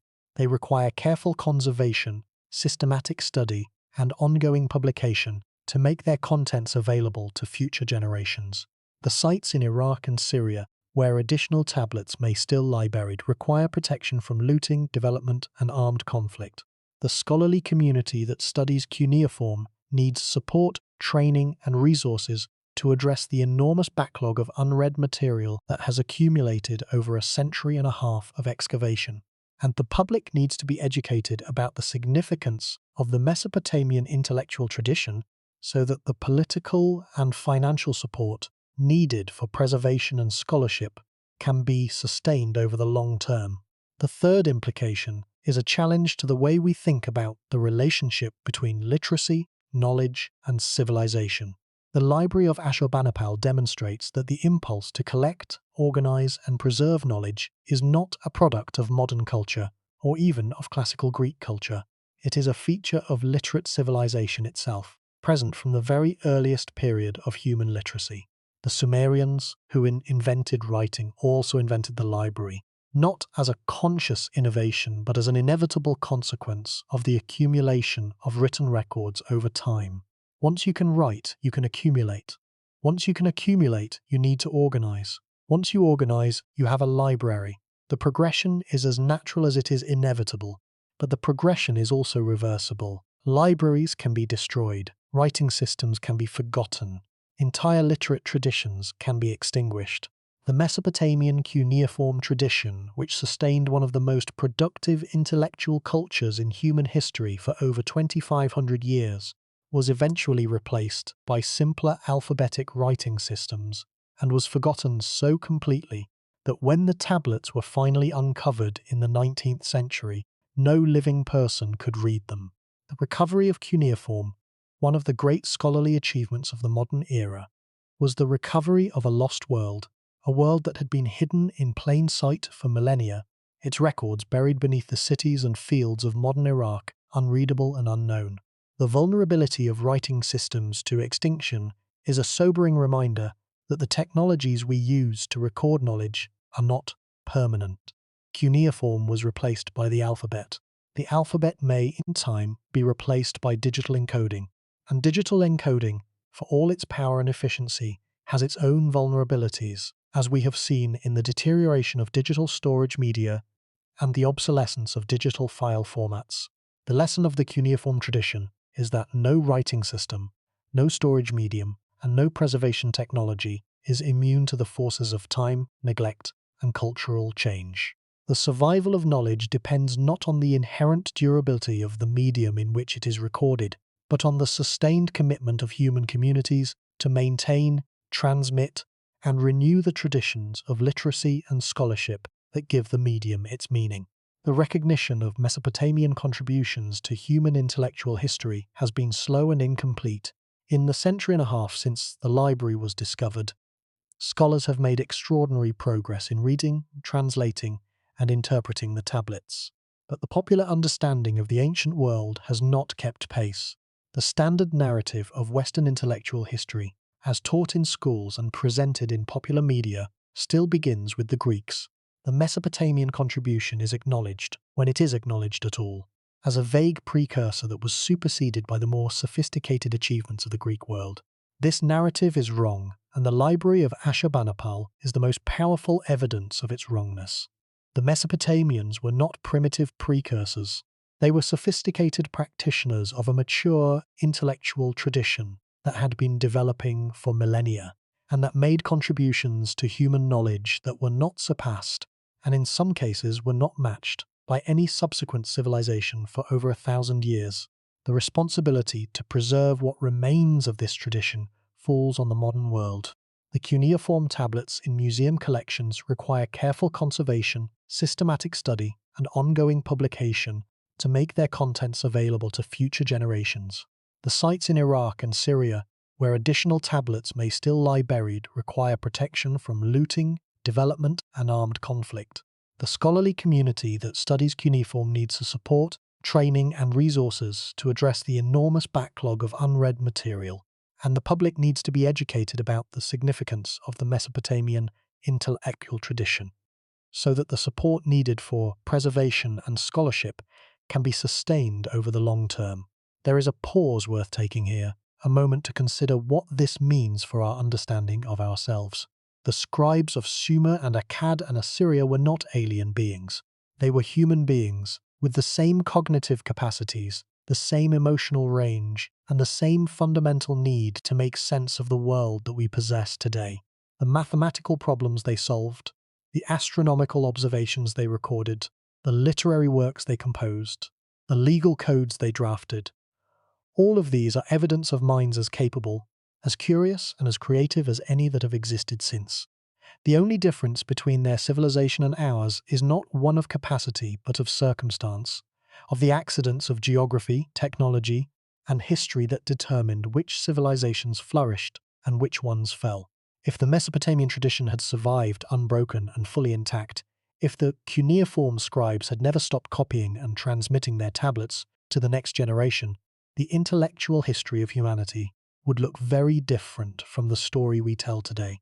The mounds of Kuyunjik still rise above the plain of Mosul, scarred by the trenches of 19th century excavators and the tunnels of 21st century militants. The city of Nineveh, which was once the largest and most powerful city on earth, is now a landscape of ruins, its palaces reduced to foundations, its walls to crumbling outlines, its gardens to dusty fields. The Tigris River still flows past the site, as it did when Ashurbanipal's scribes sat in the palace rooms and pressed their reed styluses into tablets of fresh clay. The tablets themselves are scattered across the museums of the world. The largest collection is at the British Museum in London, where tens of thousands of tablets and fragments from Nineveh are stored in climate-controlled rooms, each one catalogued, numbered, and available for study by qualified scholars. Other tablets from the site are held in museums in Baghdad, Istanbul, Philadelphia, Berlin, Paris, and dozens of other cities. They sit in drawers and on shelves, small rectangles of baked clay, many no larger than a human hand, covered in tiny wedge-shaped marks that record the thoughts, the knowledge, the stories, and the fears of people who lived nearly 3,000 years ago. These tablets are among the most important objects in human history. They are the oldest known library. They contain the oldest known work of literature. They preserve the oldest known astronomical observations, the oldest known medical diagnoses, the oldest known legal codes, the oldest known mathematical calculations. They are the evidence that human beings have been engaged in the systematic pursuit and preservation of knowledge for far longer than most people imagine. that the roots of our intellectual tradition extend not just to the Greeks or the Romans, but back to the very dawn of literate civilization, to a time so remote that its very existence had been forgotten by the time the modern world began to dig it up. But the tablets are also a reminder of loss. They are a reminder that knowledge, however carefully recorded and however skillfully preserved, is fragile. The library of Ashurbanipal survived because the fire that destroyed Nineveh also baked the tablets to a hardness that allowed them to endure for millennia. If the library had been made of papyrus, it would be gone. If the library had been made of parchment, it would be gone. If the library had been made of paper, it would be gone.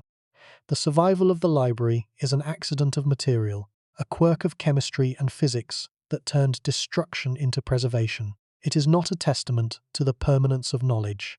It is a testament to the fragility of knowledge and to the role that sheer luck plays in determining what survives and what is lost. The scribes who worked in Ashurbanipal's library did not know that their civilization was about to fall. They did not know that the empire they served, the most powerful state in the world, would be destroyed within a generation. They did not know that the language they wrote, the script they used, and the intellectual tradition they represented would all be forgotten, buried beneath the sands for over 2,000 years.